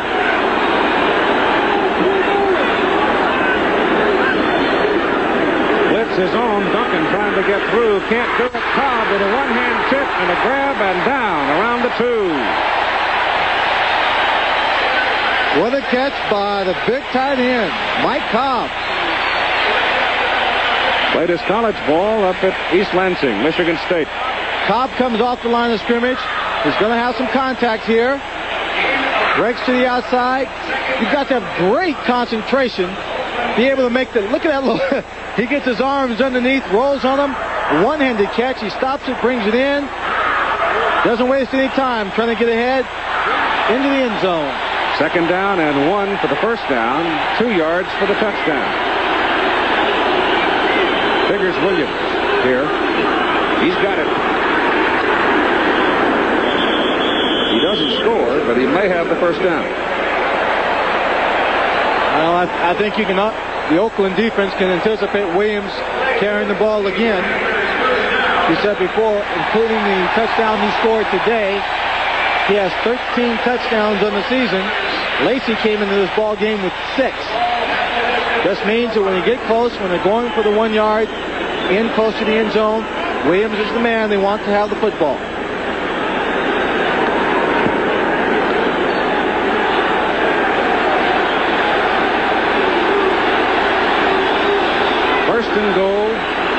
than a yard away.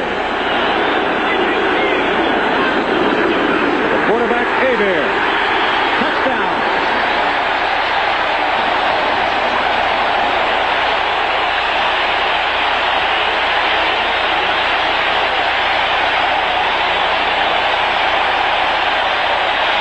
Bobby Hebert being picked up by Tom Dornbrook. You saw John Ralston stalking the sideline, a victim of a gadget play after using reverse in the first half. Guy that made it to Swanee was John Williams. Oh, John Williams is and Lacey, of course. Just wedging in front. Bobby Hebert. So the two running backs are the stars of that particular possession as Michigan regains its 10-point advantage. Running the score now to 24-14 with 9 minutes and 55 seconds to play in the third quarter. Michigan kickoff to Oakland. Billy Yancey and Mark Lewis, the deep backs. Lewis Jackson is on the sidelines with that thigh bruise. I don't know if he's going to return or not. Vojovich didn't get much of that. It's a very, very short kick, and guess who's got it? David Shaw, who intercepted the pass and scored the touchdown, and David's now bucking for a fullback job as he comes out across the 35 to the 36. So the way a couple of Michigan Panthers bounced off of him, he could get that fullback job. All right, here's the man that runs the Oakland offense, Fred Basana, coming onto the field now. His team trailing by 10 points. The opening possession of the ball game for Oakland, it was very impressive as they took it down and scored a touchdown, 78-yard march. Since that time, Michigan has pretty well shut them down. You let Michigan get rolling on you, boy, and duck. Arthur Whittington is in at the I-back position now for Oakland. He's a very good pass receiver.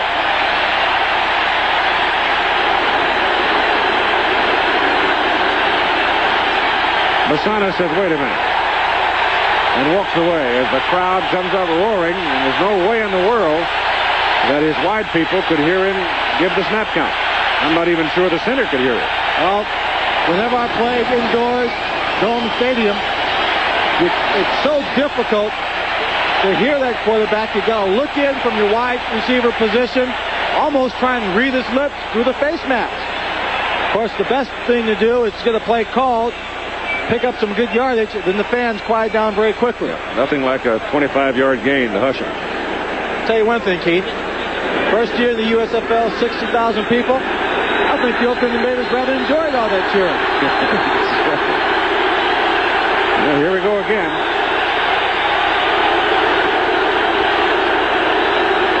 Basana gets the play off, turns the ball to Arthur Whittington, and he's out for the 40.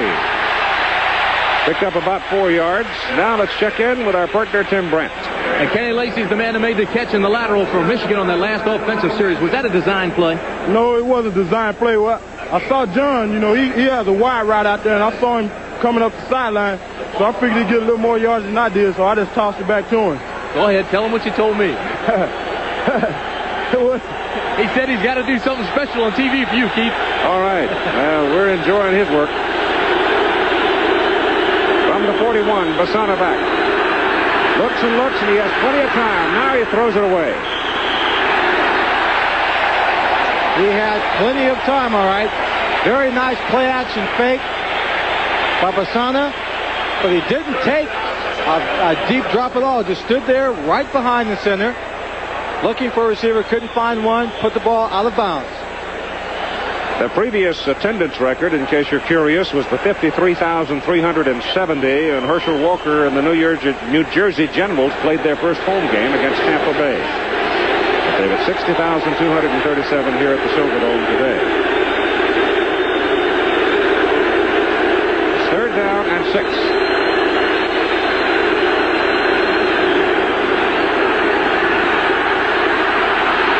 Basana drills it. Pass is caught by Gordon Banks for a first down at the Michigan 48-yard line. Well, Basana, a man who gets sacked frequently throughout the season, is doing a good job rolling out, using the play action, throwing the short passes, keeping people off of him. Gordon Banks Driving, number 22, Clarence Chapman downfield and curling inside. Hebert scrambling on the rollout. Finds him. Picks up the first down. Since that 78-yard drive in the first half, so far this has been the best possession for the Oakland Invaders. Their only possession in the second half. Sana, throw again. Gets it off just as he is hit. And Banks is out of bounds as he collides with Chapman, but he was out of bounds when the ball got there. Had Chapman underneath. Greenwood over the top. He's going for it. Kyle Borland was in all over Basana just as Fred released the ball. Borland is a rookie out of Wisconsin. Played for Dave McClain up there, and he's a good one. We'll take a look at it here. Number 52 is Kyle Borland. Being blocked, sheds a blocker, and right there gets a little piece of Basana, but after he throws the ball. Second down 10. Whittington outside, never got a handle on it. Michigan's got it.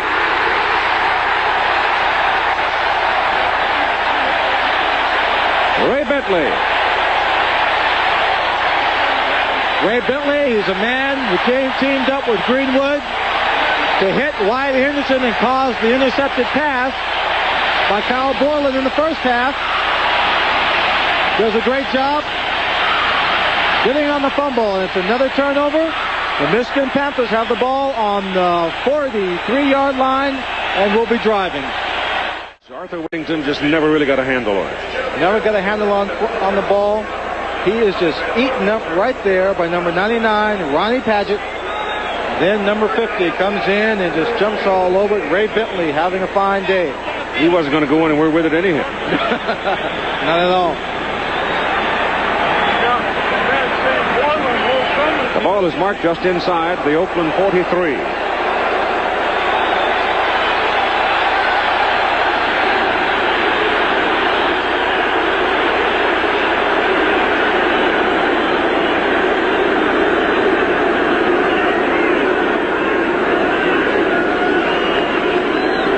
Reverse it to Holloway. And he gets something out of it. A little scooter from Arkansas takes the football down to the 31. And put his head down and right into the stomach of Derek Martin. He said, if you're going to stand there and wait for me, I'm going to give you something. This is actually a very slow developing reverse. There's a lot of traffic in the backfield. Right there you see him getting some good blocks. Reading his blocks, he gets one up front by Dornbrook. Gets to the outside, runs away from someone right there, just puts his shoulder down and drives Derek Martin back for a few more yards. First down for the Michigan Panthers. Look at that difference.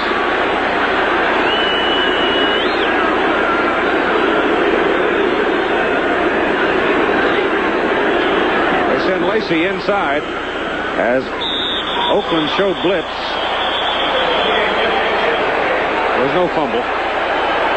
Number 42, Frank Duncan, and number 40, Marcus Quinn, turning around and finding no one there except for big number 70, Chris Godfrey, and they don't want to argue with him too much. He's a little bit bigger than Holloway and Carter. 3 yards, second down, 7. John Ralston, knowing well now that his defensive unit's starting to wear down some. They're getting tired. Been out there a long time. 8 minutes to go in the third quarter, and they were out there most of the second quarter. And Lacey, power runner inside the 20 to the 18. Oh, I mean, there is nothing fancy, just brute strength. Well, what's happening on that play, Keith? Oakland is showing blitz all the way. They're getting ready to bring everybody. What Quinn, you see number 40, Quinn, is coming up on the line of scrimmage, Marcus Quinn. What they're doing on the offense of Michigan, just a quick hitting play, the trap right up the middle. Get the people, get the back quickly into the secondary because there's no one there. You see Quinn is chasing him from behind because he's up on the blitz. Monty Bennett is down hurt on the play. Second injury of the game to Bennett. You see 40 Quinn again coming up with a blitz. He is out of the play. The play hits quickly up front. That's number 51, Gary Plummer, hanging on to Ken Lacey. He doesn't hang on to that shoestring. It's a Lacey touchdown. The ball is marked at the 19 as Bennett walks off the field with the Oakland trainers. And it is a first down for Michigan.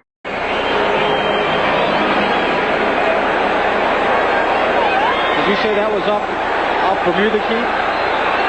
Reminds me of my fishing trip. Wonder if I could have caught a whale on the 12-pound line. Cleo Miller is in the backfield now with Lacey. Lacey's got it. He fumbles the football, and David Shaw's got it.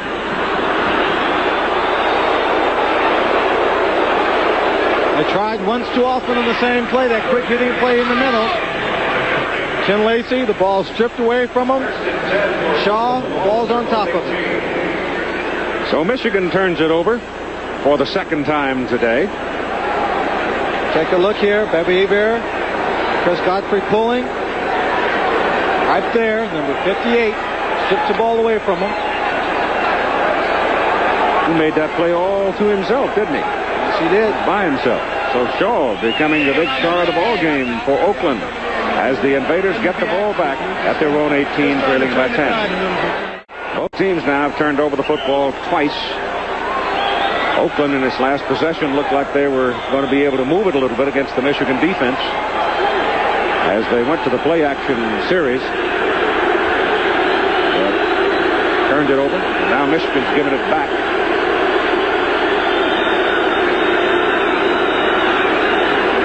Osana gives it off to Ted Corrosion, the fullback, and he moves it from the 18 out to the 24. That's a 6-yard pickup on first down now and opens up other possibilities for Fred Osana.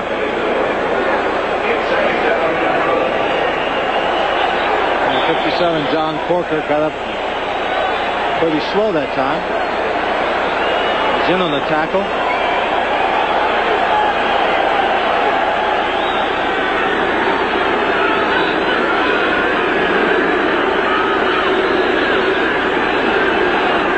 Whittington, no place to go. And then nothing doing. Kyle Borland did it all by himself. Took the blocker and the ball carrier. Well, Arthur Whittington got behind his blocker instead of cutting it upfield, just ran right into his back. Did make a cut. In total offense now, Glenn Swan, Michigan shows the big edge, 289 to only 140. Well, a great deal of that has to be in the third period. Received the ball in the opening kickoff, started to drive, turned it over, then got the ball back, and then went the length of the field for a touchdown. They possessed it throughout this third period. 5:55 to go in quarter number 3. 24-14 Michigan. Desana back to throw it. Gets it off over the middle, and it's good to Gordon Banks for a first down out at the 40. Gordon Banks finding the big holes in the secondary. Obvious passing situation. The defensive secondary in a deep zone. Dropping back. And right there, he just finds number 25 deep. Too deep, and he just breaks it across in front of him. Number 21, Oliver Davis, was also deep. Gordon Banks doesn't need a move when he sees a zone. All he has to do is just find an open area. Whittington comes back now to line up with Corrosion.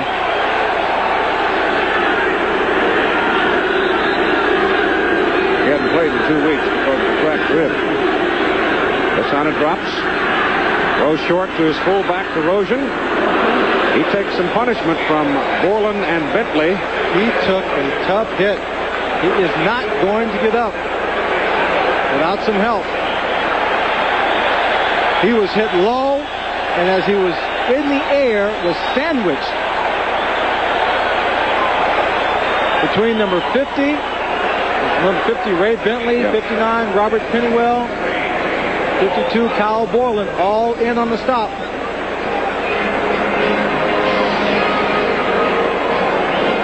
Let's go down to Tim Brent. Next to me, David Shaw is having a fine football game, but I know that you want this offense to put some points on the board. Defense is making things happen, though.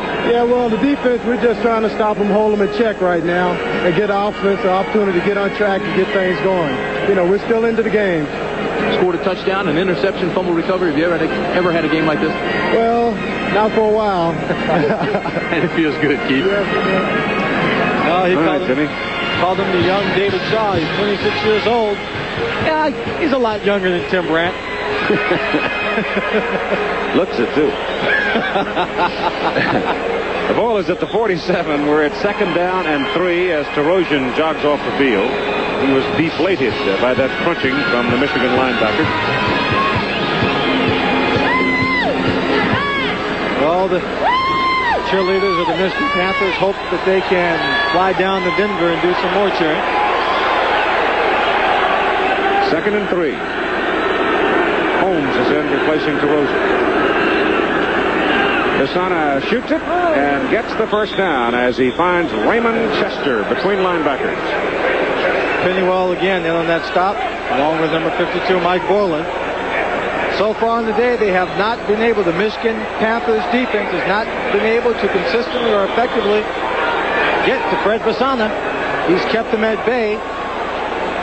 One of the things about the Oakland ball game today that's beginning to show up now, Besana had been sacked 76 times coming into this division playoff. But today they've been able to get him only one time for a 1-yard loss. Going to reverse it to Mark Lewis. Second time they've run it. Second time it works for big yardage. All the way down to the Michigan 23-yard line. Oliver Davis, number 21, makes a good open field tackle. Second time they run it for big yardage.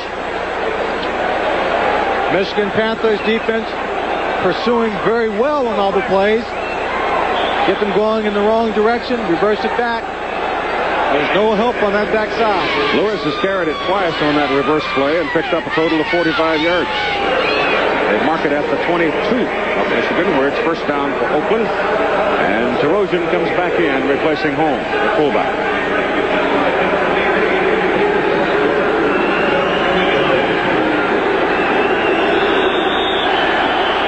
Oakland's going to spend a timeout here. So Fred Besana doesn't want to, but he spends a timeout with 3:01 to play in the third quarter. Winner goes to the championship game next Sunday night in Denver, 8 o'clock Eastern Time, which you will see here on ABC television. Oakland needs some points here.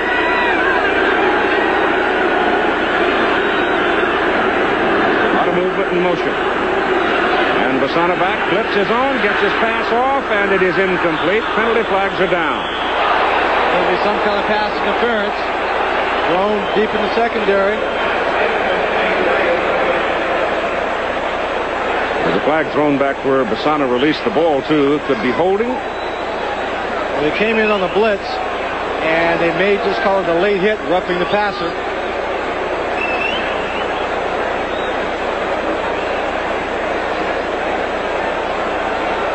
Wait and see. Apparently got some brothers here.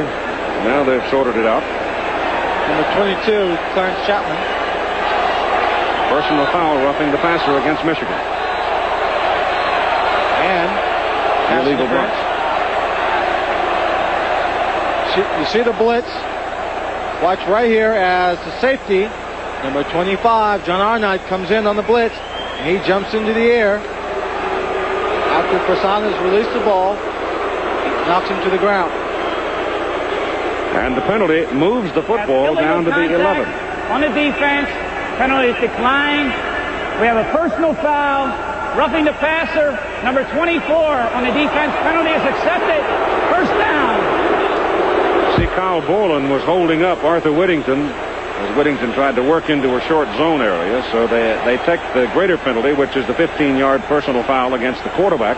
And the football is now at the Michigan 11, first down for Oakland.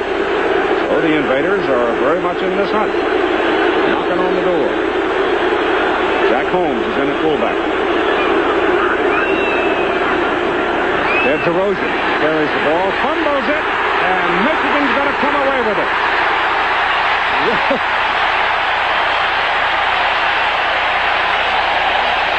Number 50, Ray Bentley. Number 98, Alan Hughes, recovering the fumble. Physical defense can create turnovers. Let's watch and see how it happens. Terosian gets the ball. He's going to the outside. He gets a good block right there. You see Hughes chasing him right there. Got the ball in the wrong hand. Just comes up and pops it loose. Sticks his helmet right on his right. He's carrying the ball in his right hand. And that's where all the pursuit will come from when he's running to his left. Of course, when you're not used to carrying the ball in your left hand, you know, that's just as dangerous. Better learn how. You go to your running back. If he does learn how, it'll be one play too late. So Michigan takes over, first down at their own 17. Oakland's third turnover. Hebert looking to eat up some real estate in a hurry. Goes deep to Carter, and he's out there.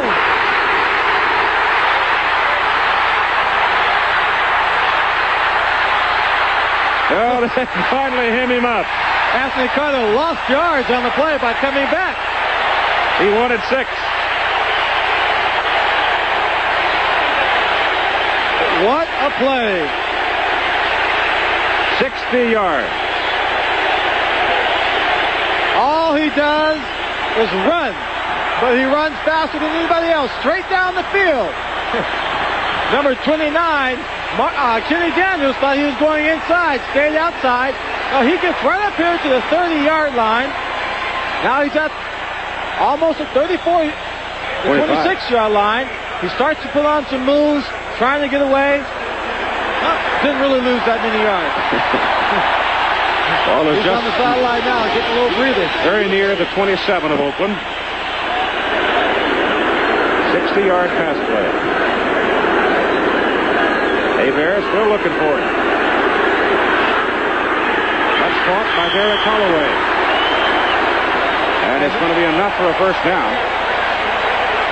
They're going to work on number 29, Kenny Daniels. Anthony Carter coming back says, wait a minute. Let me get in on some of this fun. Haven't had enough yet. Not quite a first down. Just missed the mark. Number 29, Kenny Daniels, holding his shoulder. Looks like he's got a problem there. Teammate signaling that he should come off the field. That right shoulder it is. He was kind of trying to hold it up. May have just bruised it a bit. 3 catches, 82 yards, and 1 touchdown. Anthony Carter, number 1 pick for the Michigan Panthers. Second down and a yard. John Williams. And he doesn't quite get it. They knock him out of bounds at the 19, so now they're looking at 3rd and 2. 24, Derek Martin makes a tackle. Anthony Carter, you should have seen him trying to block the linebacker. He knows part of his job is to get some blocks when he's downfield. But watch Anthony Carter. He's only 165 pounds, and that's Gary Plummer, number 51. And he does a good job screening him off. Doesn't knock him down, but he keeps him away from making the play. 3rd and 2.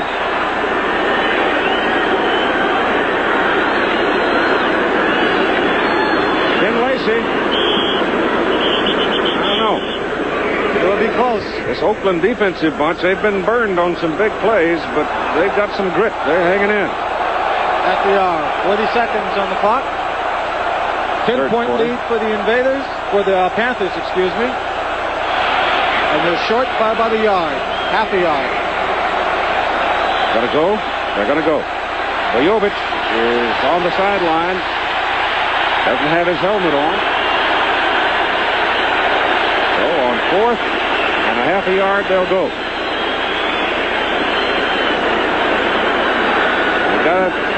Got to figure Williams again. This is John's territory. Bobby Hebert just may keep it again on the sneak. Now he gives it to Lacey, and this time Lacey breaks it. Touchdown.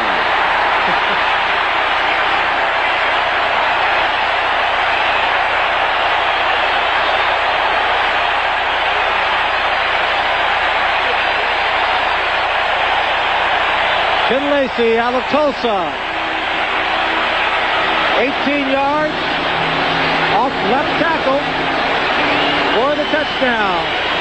10 seconds remaining in the 3rd quarter. The Michigan Panthers go up. Watch the hole he gets on the left side. He gets some great blocking. Number 61, Tyrone McGriff, pulling here on the play. He gets right behind him. The hole just opens up. You see 74 pinning. Nobody touched him.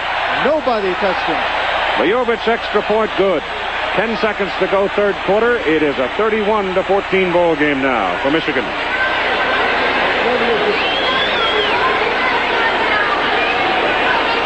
This ball club, you've seen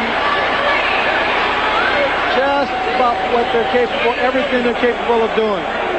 Possessing the ball, a good ground attack, a big play. Anthony Carter, 60-yard pass reception. Derek Holloway, the little short pass from the sideline. Ken Lacey, 18-yard scamper off tackle, doesn't get touched. Superb offensive line blocking.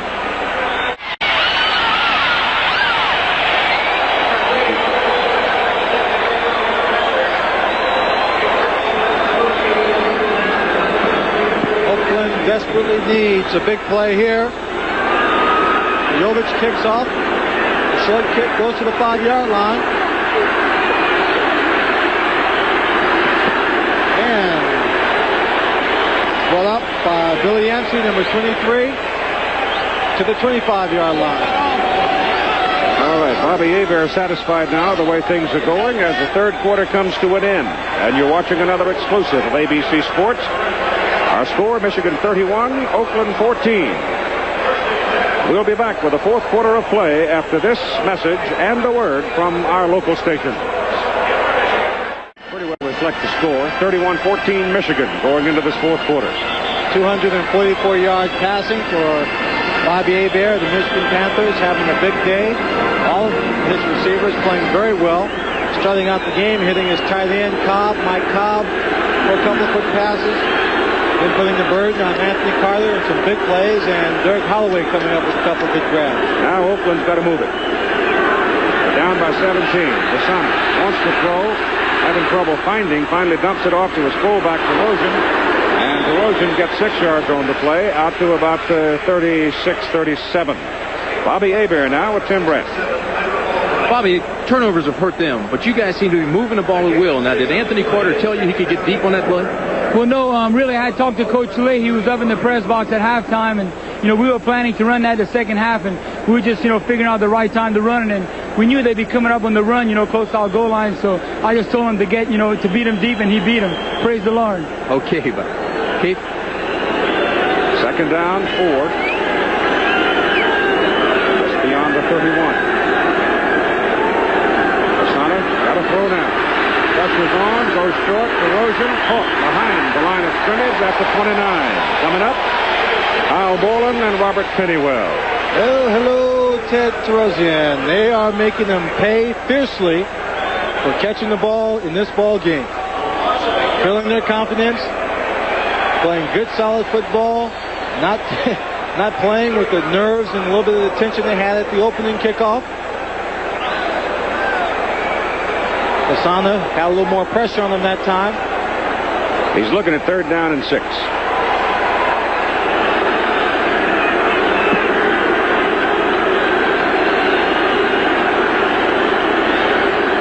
Hands it off to Weddington. Can't get it. Making the play, Ray Bentley. Who else? Ray Bentley having some kind of game today. Arthur Whittington took the ball and little Statue of Liberty play. Was not running with all of his speed and just got caught from behind. Trying to decide which way to move, didn't turn it upfield. Carter going back to receive the punt from Stan Talley. Talley's 2 kicks today, 57 and 40. If you think these people are loud now because the team is playing well, what would it be like if Anthony Carter ran this one back for a touchdown? Might blow the roof off.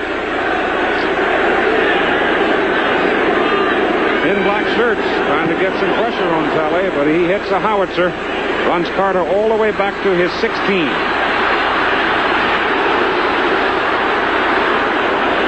You know what? He just might have done it. Save one man. 53-yard punt, 15-yard return. Michigan's ball first down at the 31. And they lead 31-14. Watch as Ira Albright knocks him back. Usually he runs down the field, no problem. And then he sits on him, leans on him. Says, you're not getting up today, son. Well, nobody's been paying much attention to Marcus Quinn. You know, they sort of giggle, I guess, when they see a safety man come out to snap, but he has made an awful lot of tackles because nobody has fooled with him. He's just been free to roam. Obviously, the Michigan coaching staff had picked that up and sicked Albright on him. It's first down from the 31 as Lacey goes in there, and he takes some punishment after a yard pickup. I think I said 9 o'clock Eastern while ago on the baseball promo. I don't want you to be late. It's 8 o'clock. Well, I think there was a fumble down on the football field, but if there was, I believe, well, I'm not sure who has possession of the ball. You see Plummer makes a stop right there, and apparently there's a ball on the ground. There's a couple of Michigan people all around it. Michigan maintains possession. Well, we saw George Allen, Chicago Blitz, get very conservative in the fourth period with a big lead, and it cost him. Sure did. Michigan has been able to run the ball extremely well, having much more success on the ground than the Chicago Blitz were having yesterday. But they, too, could fall into that trap, feeling their lead is comfortable, and getting caught. Hebert to put it up.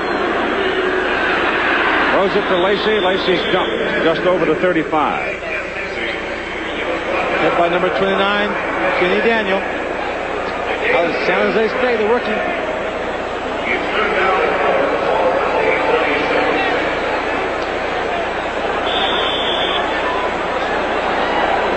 Three Michigan wide receivers have caught 3 balls today. One of them 4, Carter, and one player has now caught 2. So Hebert spreading it around out of the 15 completions. Third down and about 6.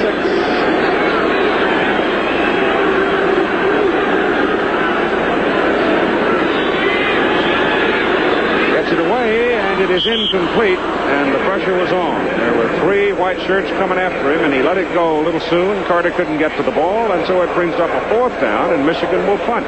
Time remaining 10 minutes and 59 seconds. At a 17-point Michigan lead. 3 turnovers in the ball game by Oakland and 2 by Michigan. David Greenwood's first punt and only punt today so far, 40 yards. Gordon Banks, the deep man for Oakland.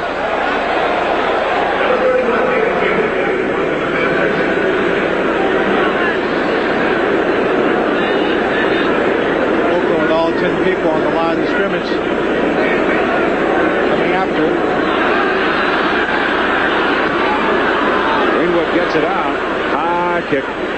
Banks takes it on a fair catch at the 33. It's a flag down, far side of the field. I think offside by Oakland. Might have been a little...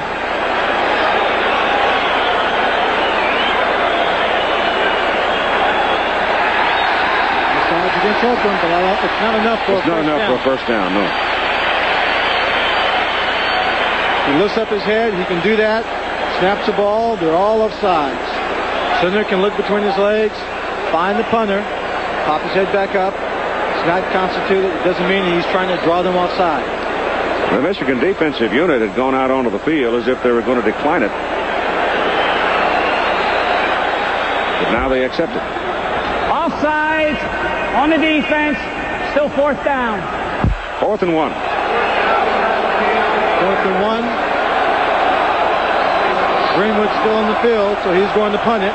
Well, Oakland would have had pretty good field position out of it. They had the ball up at the 33. Now Greenwood gets 5 on the penalty and will try to hit a little better punt. It's also a bad snap that time. It bounced on the ground before it got back to Greenwood.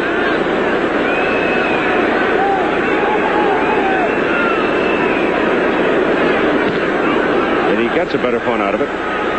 He runs Banks back to the 20, and Gordon again signals fair catch. 39-yard punt with a fair hang time on it. And Oakland gets the ball back with 10 minutes and 46 seconds to play in the ball game, and they are trailing by 17 points.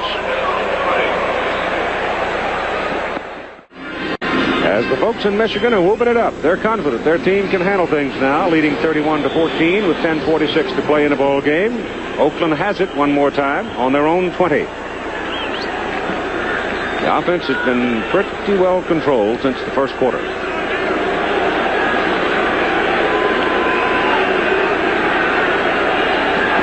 Basana's pass good to Mark Lewis. Slips away from one, away from two, away from three, and finally knocked out of bounds by David Greenwood. Big play for Lewis. Mark having a fine day. He's run the reverse twice for 45 yards, and he turned in a substantial gain there to give Oakland good field position on the Michigan side of the field. Well, the Oakland Invaders made a pretty good substitution today, putting Mark Lewis in for Wyatt Henderson. Wyatt Henderson, who took a great shot coming across the middle early in the ball game, fumbling the football. Mark Lewis coming in. He takes a little short catch on the sideline. And again, bad tackling by the Michigan Panthers at this point. There's a 33-yard gain on that play. Good running by Mark Lewis.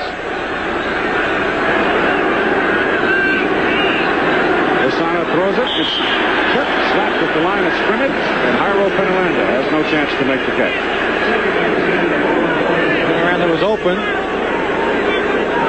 One of the big men up front remembered what the coaches kept telling him on the pass rush. Get your hands up in the air when you see the ball about to be thrown. Basana now is 12 out of 20 for 155 yards and an interception.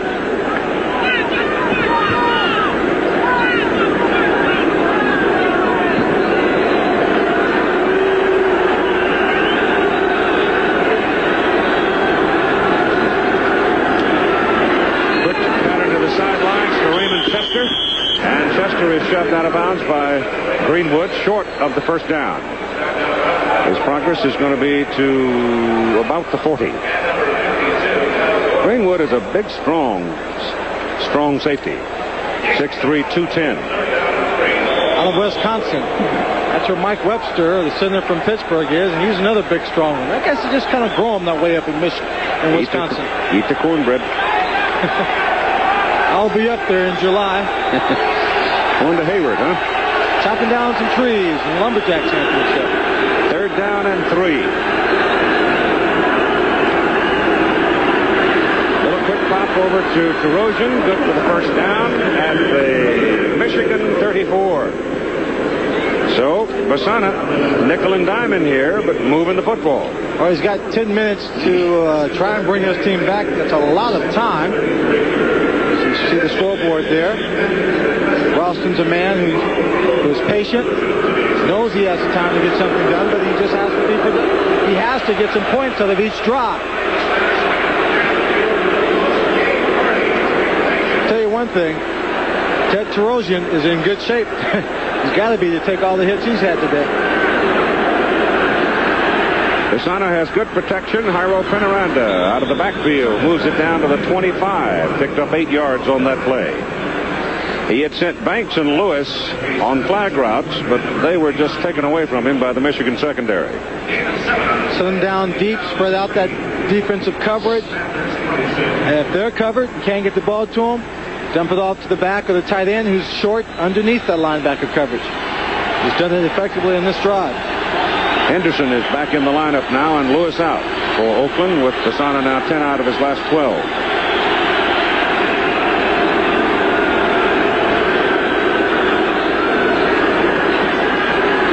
For Banks, got it. And a first down at the Michigan 14. Number 21, Oliver Davis knocking him out of bounds. Very impressive drive so far by Fred Basana, getting his team downfield. And the key to it is the excellent protection. No one's getting to him. He's got enough time. You see Banks getting both feet in bounds before he just falls out of bounds. Oliver Davis just has to show that he was in on the play, standing on the sideline. Banks has now caught 5 for 72. Pretty good day for Gordon. At the Michigan 14, 8:55 to play in the ball game. A little loop pattern thrown to Mark Lewis. Lewis is in the end zone, but whistles had sounded before the snap of the ball. Number 67 on the offense. Frank Frazier, false start. And there is no touchdown.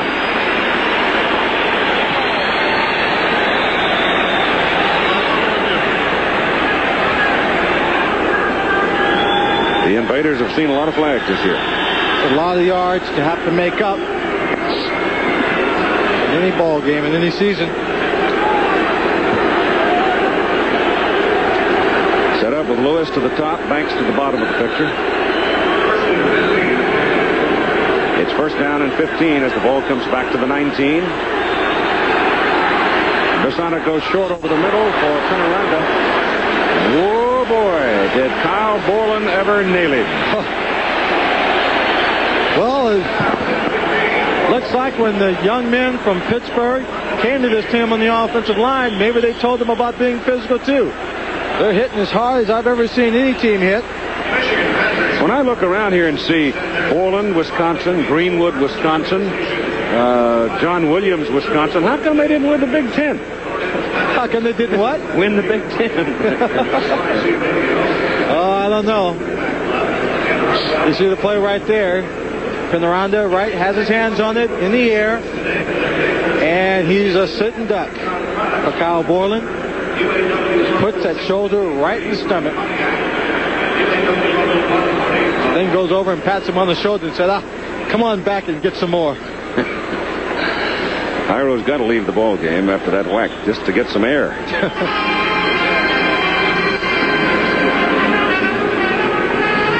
The tough kid. Second down and 15 from the 19.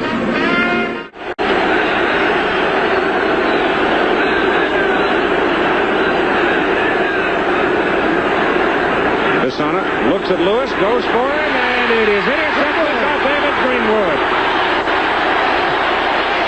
Just like a pickup basketball game, he just reached up there and one-handed that thing and took off. David Greenwood was sitting back, waiting for the ball to come in. Basana been throwing the quick passes all the way down the field. Let's take a look at it from the end zone. Looking for a receiver on the outside. And there's Greenwood. He just steps right in there. Sent it for Mark Lewis. Picks it off. Pick number 87, Raymond Chester. That's the fourth turnover by the Oakland Invaders. And now Michigan regains control of the ball at the 21-yard line with 8 minutes and 40 seconds to play. Handle over to the Michigan Panther offense now with only 8:40 to play and a 17-point lead. If they can run off some first down, it's going to be pretty tough for Oakland to make a meaningful charge. And I'm not going to be as strong as I was yesterday. In the third quarter, I thought Philadelphia was a dead duck. Turned out to be a sleeping bear. Bobby Hebert sets it up and gives the ball to Cleo Miller. And Cleo doesn't get much, maybe a yard, as the Oakland defense continues to pound away. Terry Miller, who had come back to play for his old college coach, Jim Stanley, tore up a thumb pretty badly, and he's not going to be able to play anymore this season. But Terry has remained with the team and has been very active on the sideline. Cleo Miller, of course, put in a considerable amount of years, 9 of them with the Cleveland Browns. He's been around. David Shaw made that tackle, and Shaw now totals 7 tackles, a fumble recovery, and an interception for a touchdown. So David, the outside linebacker for Oakland, has had a big day. Hebert to throw it. Running away from the pressure, and Skip goes out of bounds. They're chasing a pretty good ways out of bounds, too. McClain, number 52, Dewey McClain. He almost got his first down. He got it up to the 30. He needed to get it just beyond the 31. Sitting on the bench right now is number 61, Tyrone McGriff. He came off the field just before that play, holding his back. He's got a couple of trainers around him, and first part of the third quarter. Yeah, everybody. He just started going in all of a sudden. Right there. Tyrone, third down, yard and a half. They give it to Cleo Miller, and Cleo has got the first down as he bangs his way out close to the 34. Marcus Quinn grabbing one leg and waiting for some of his teammates to come over and grab another one so he can make a wish. Right now, he'd wish for some more points. We'll have the USFL championship game next Sunday night at 8 o'clock Eastern Time. And right now it's beginning to look like it'll be the Michigan Panthers going in against the Philadelphia Stars. They met once this season, a game that we did in Philadelphia. And I thought Vince Tobin and his defensive people over there turned in one of the great coaching jobs I've ever seen, as they sent everybody, including the cook, in the second half and beat the Michigan Panthers 29-20. It should be a heck of a football game Sunday night, if in fact Michigan gets out there and a chance to take on Philadelphia again.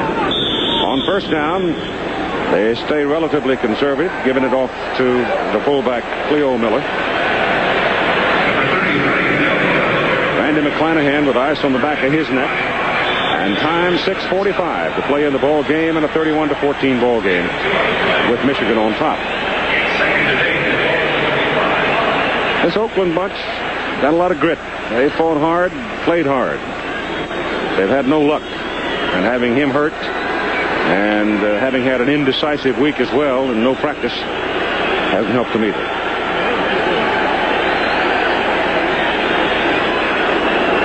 Hebert flips it up.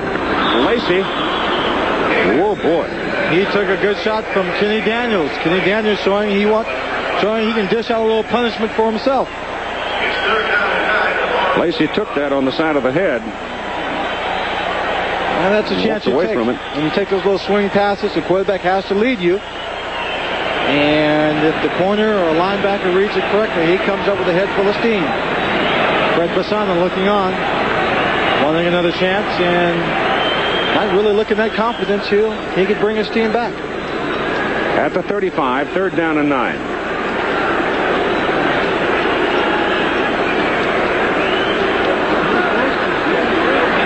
Hebert lofts it up for Cleo Miller. He's got it.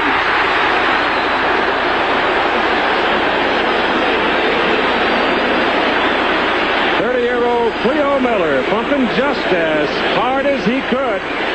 And Hebert just laid it up there, and Cleo ran it down. Real fine pass by the rookie quarterback. Marcus Quinn makes a tackle, but he drops back.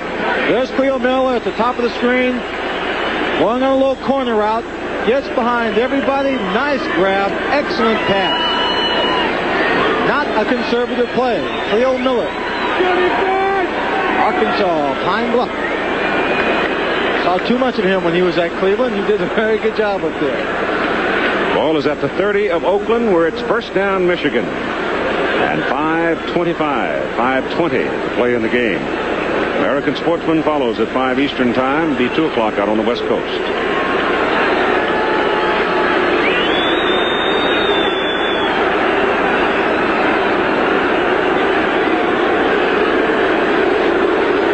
Hebert hands it inside.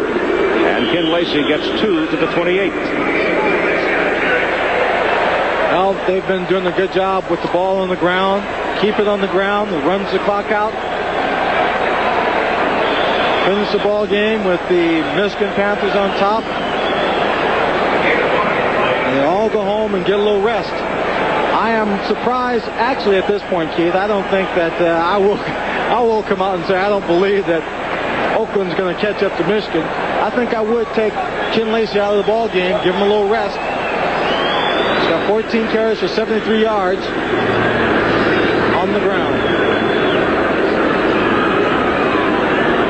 Hebert's pass for Carter. Touchdown.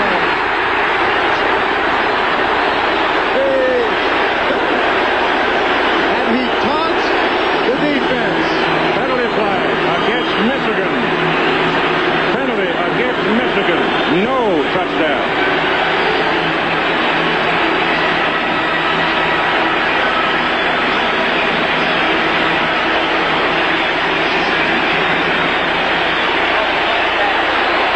They're coming back.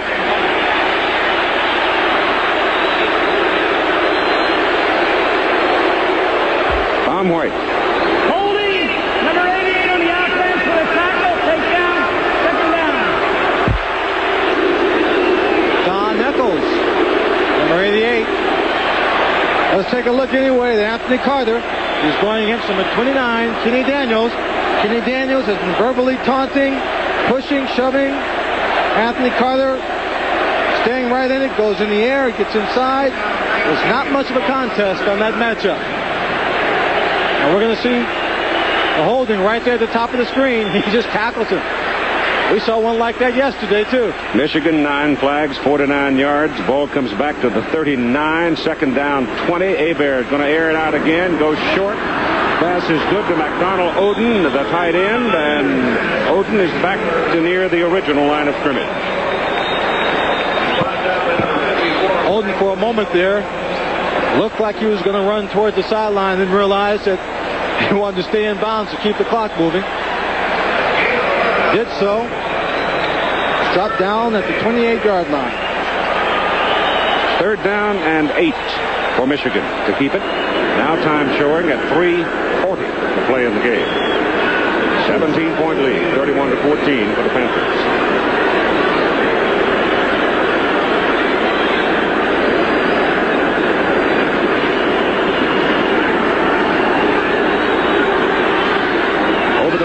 Oden again, down to the 20. Penalty flag. Personal foul coming up, I think, here.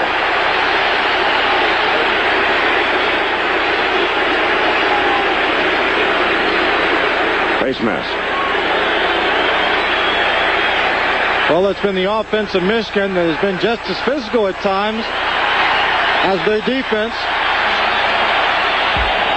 Pass me the face mask. Number 25 on the defense. First down. Fred Williams, rookie out of California. And now the defense of the Invaders, a little bit frustrated. They see the pass there to McDonald. Gets the ball, struggling, fighting for the first down. And right there you see the helmet just kind of bending over in the front. Head just coming down hard. Hebert's had a fair day. He's had better days, 18 out of 27 for 301 yards, but he really hasn't had to today. His ground game has been fairly productive for him. Cleo Miller on a sweep. And Cleo gets down to the 9 for a 6-yard pickup. He's hog-tied, wrestled out of bounds by to the ground by number 54, Frank Maliuna. Oakland defense is now tired. They're really beginning to show weary signs. Very fatigued. They played a long, hard football game. Well, Michigan's run up 458 yards in total offense to this point. So Oakland has 271, which means the Oakland defense has been on the field quite a long time. Yes.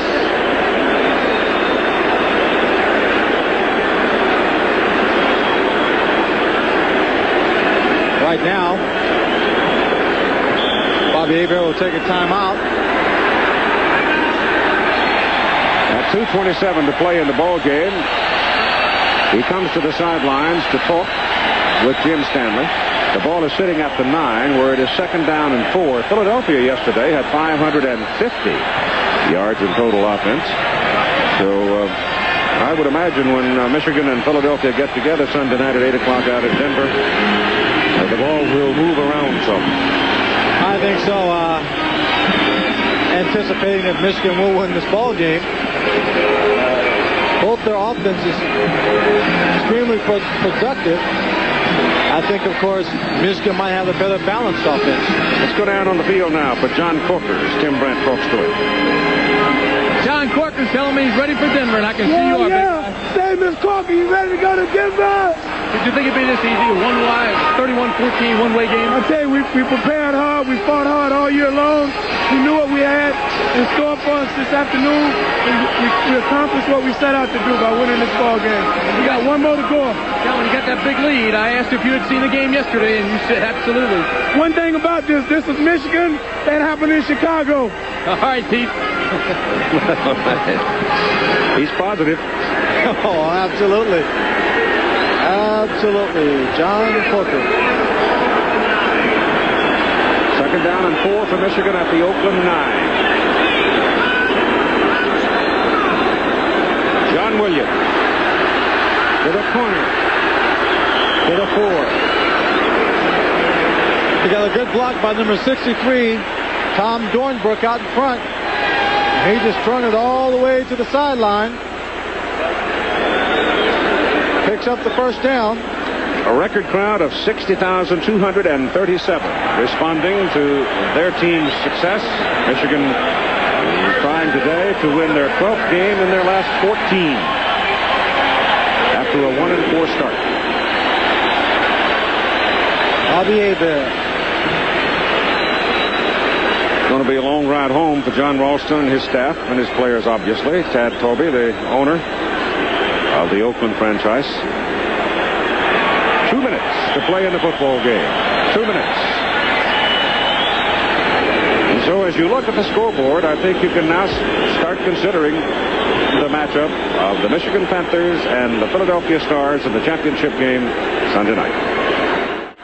John Williams is accounted for 102 yards today. Ken Lacey 105. Lacey runs for 73, receives for 32.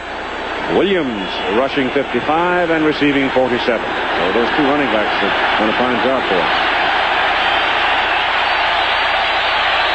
Cleo Miller, the deep man out of the eye. They swing Eccles this way, but send Miller the other way. Running it left, cuts it back, touchdown.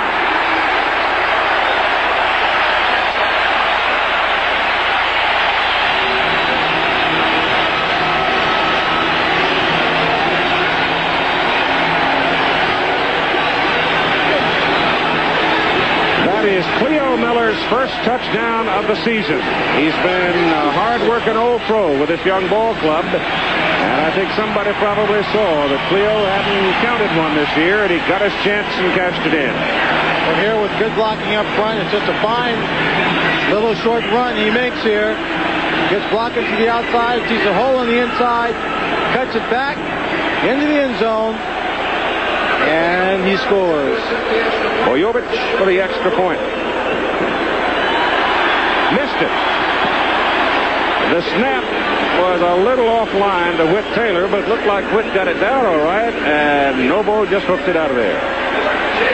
Oh, Boyovich probably just didn't want to run up the score. Yeah.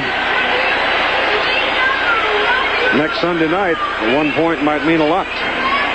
There you see Jim Stanley talking to Alfred Taubman, the owner. His smile. John Ralston. I think John's done a heck of a coaching job, bro, with his staff to get to the playoffs. He did a real fine job. He had some injuries along the way. Certainly, I think, again, we have to mention that the situation surrounding Arthur Whittington did not help the productivity of the offense. Probably didn't help as far as their attitude and the psychology of the team coming into this ballgame. 37-14, Michigan with 1 minute and 54 seconds to play, and now the Oakland Invaders get the ball one more time.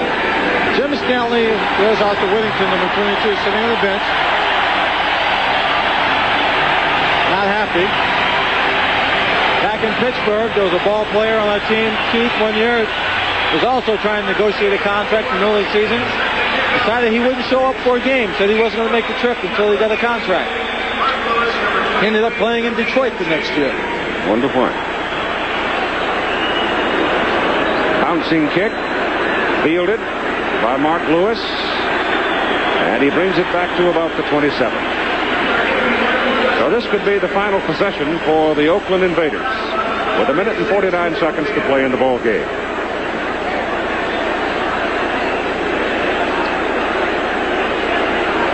In Philadelphia, one of the prime strengths is the offensive line. We saw that come to light yesterday quite dramatically in the fourth quarter, where the older players of Chicago just simply wore down, I thought, to a large degree, and the youngsters in the offensive front took over. Now, Michigan is a very physical, tough defensive football team, but obviously that offensive front of Philadelphia is going to be a little rougher to handle than what they've seen recently. It's going to be much tougher to handle. But I think what they're obviously going to try and come out. You see Gordon Banks catching the ball on the sidelines, getting out of bounds to stop the clock. They're going to really try and come after Kelvin Bryant, play the same kind of aggressive defense to stick him. You know, he's had a lot of little nagging injuries, but he's played tough all year. They want to try and make it as much a physical football game as they can. So look at the possessions of the Oakland Invaders here in the football game. this half. But I don't think the offensive line of Philadelphia will be able to wear them down. It's a fairly young defensive team they'll be playing against here in Michigan. Might be just a heck of a football game. Fred Pisana throws. Ted Terosian, who's taken a lot of punishment today, runs it out to the 45. And takes a little more and gets up, and he's not happy about it. And a penalty flag. You always get the one who retaliates, I suppose. Yep. Who was he mad at? Number 25, wasn't it? John Arnold? He was just mad because he got hit again. Hard. I thought John might have been a little extra in his effort.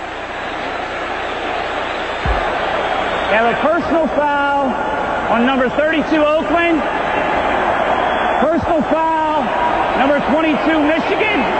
Both fouls after the play. After the play is over, the penalty's all set. Second down. Clarence Chapman, the defensive cornerback for the Michigan Panthers.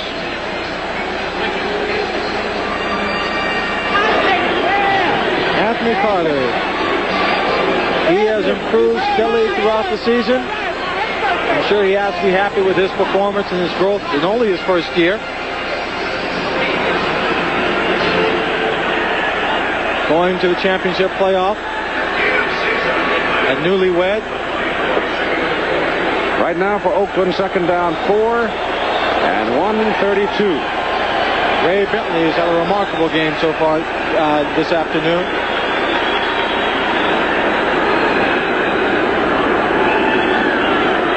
Pisana sacked only one time today. Jairo Pinaranda can't come up with it as the ball spins out of his hands, and it's third down and 4.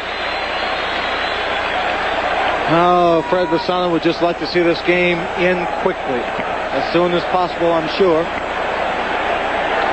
18 for 29, 209 yards, and 2 interceptions. He has played extremely well throughout the season,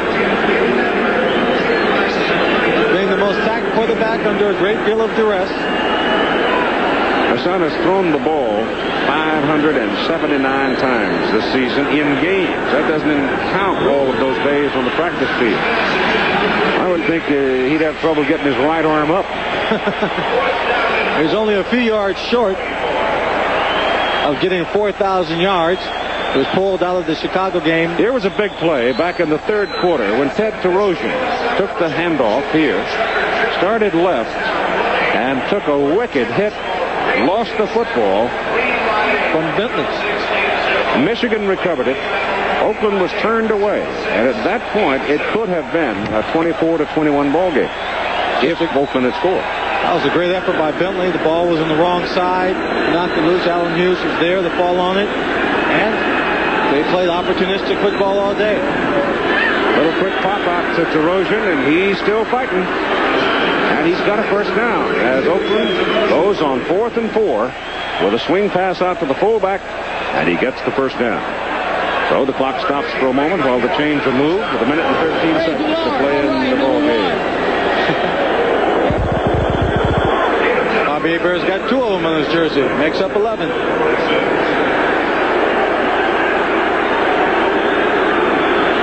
Pisana a lot of time gets his man, and he drills it right into the chest of Gordon Banks. And that'll be another Oakland first down. And again, the clock stops with 59 seconds to play in the ball game.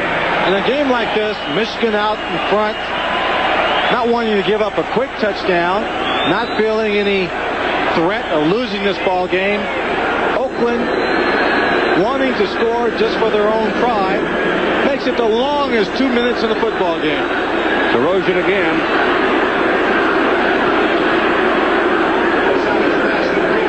Well, the big fella from Fresno State is going right down to the last second with it, isn't he? Yes, he sure is. And I'll tell you one thing. He'll be sore tomorrow when he wakes up. He's taken quite a few hits today. Timeout. Oakland. Time called now by Oakland. They have 1 left. And that stops the clock with 41 seconds to play in the ball game. as Fred Basana stands on the sidelines and talks with the coaching staff. A record crowd today at the Silverdome in Pontiac.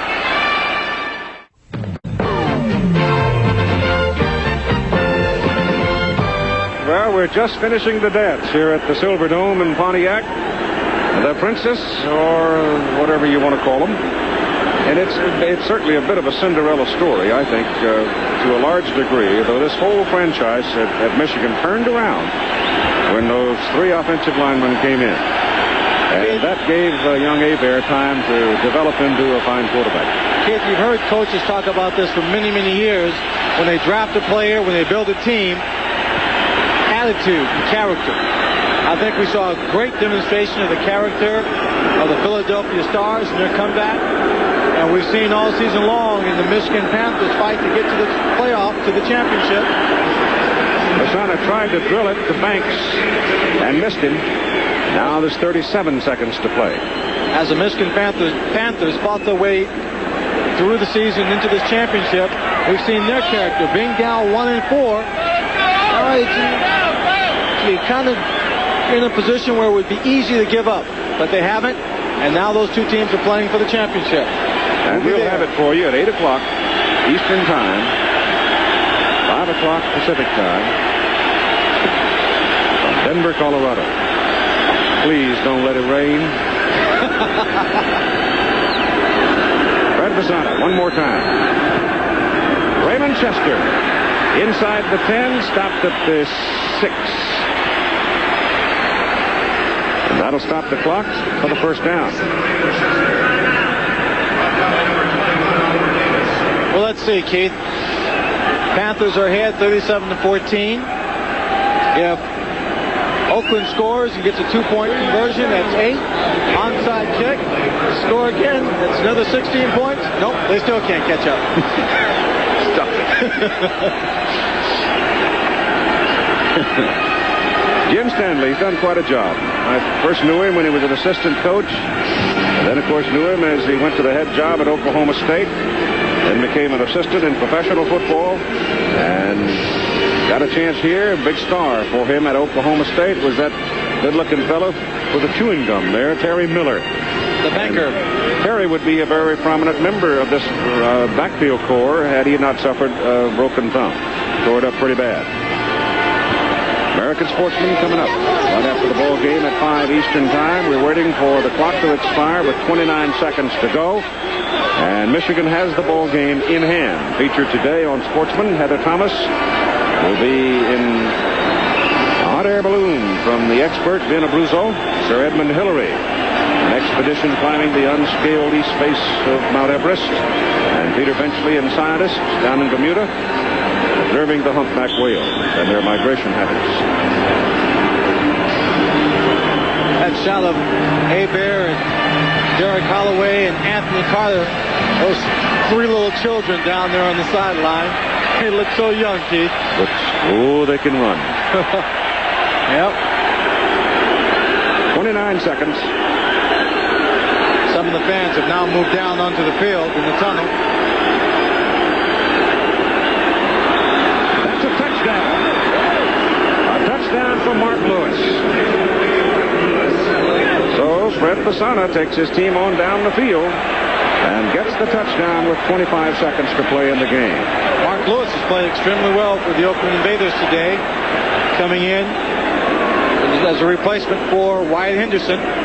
He ran the 2 reverses for big yardage, came up with an excellent catch and run on the sideline to put his team in position for a score. 2 catches for 39 yards, big catches, and now a touchdown. 2 rushes for 45 yards. Kevin Shea for the extra point.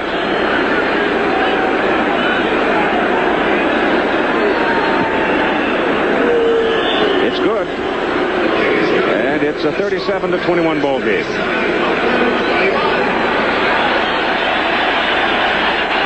In the moment with Tim Brent. And I know that you're happy. What's the feeling like? That's a great feeling. I think you look around this crowd and you see that the owner is nothing short of a genius. When you're on top like that, you reduce the prices. I think the people showed up, and I think we got a good football team, and this is a tribute to those players. And I really think it's great to have a feeling like this, knowing that we're going to Denver. Jim, turnovers today were a big factor. There's no question about that. But offensively, it looked like you could move the ball at will. I think we really did. We stopped ourselves several times, and I'm disappointed in that, but I think it's a good game overall. Ready for Denver? We'll be ready. All right, Keith. And now the crowd starts pouring out onto the field. The clock still shows 25 seconds to play in the ball game. I don't know what they're going to do with this mess.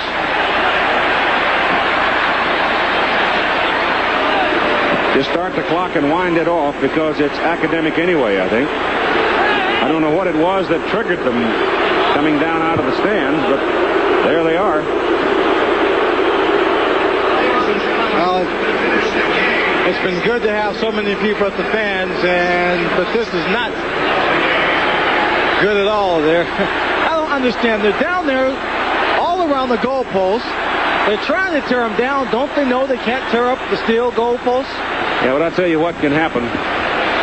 Those things come tumbling down. One of those uprights breaks loose. That's several hundred pounds, and somebody could be seriously hurt. So while we leave it to the officials to sort this mess out, let's go back down to Tim Brandt.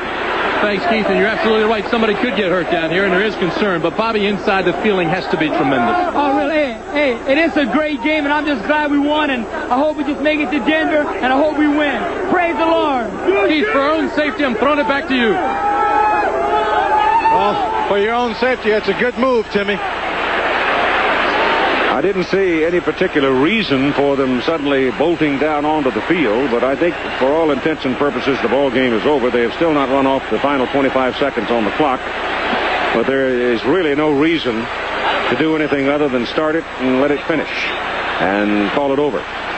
Because at 37-21, with Oakland kicking off to Michigan, all they have to do is take a snap of the ball, and time will be going anyway. Well, I'll tell you, I wish we could find the head official to find out just what his attitude or what his thinking is at this moment about those final 25 seconds. But well, the head official, Cal Lepore, sitting right down the hall. Somebody ought to go fetch him.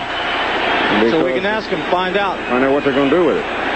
Because officially this game is not over.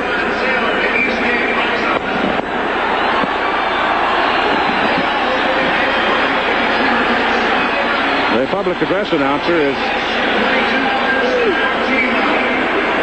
trying to get him off, but I don't think he got a chance now. The players themselves do not want to stand around in this crowd.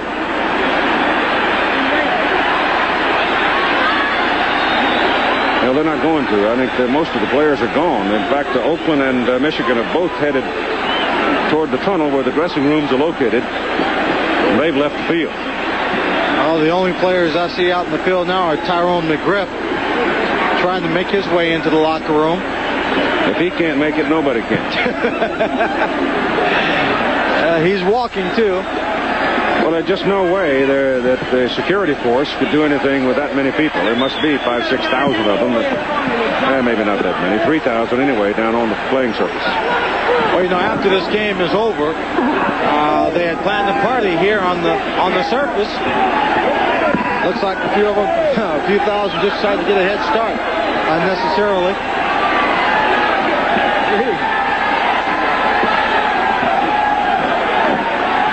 Yeah, it really worries me to see those big old goalpost steel uprights teetering like that, because I remember a few years ago, way back in the 60s,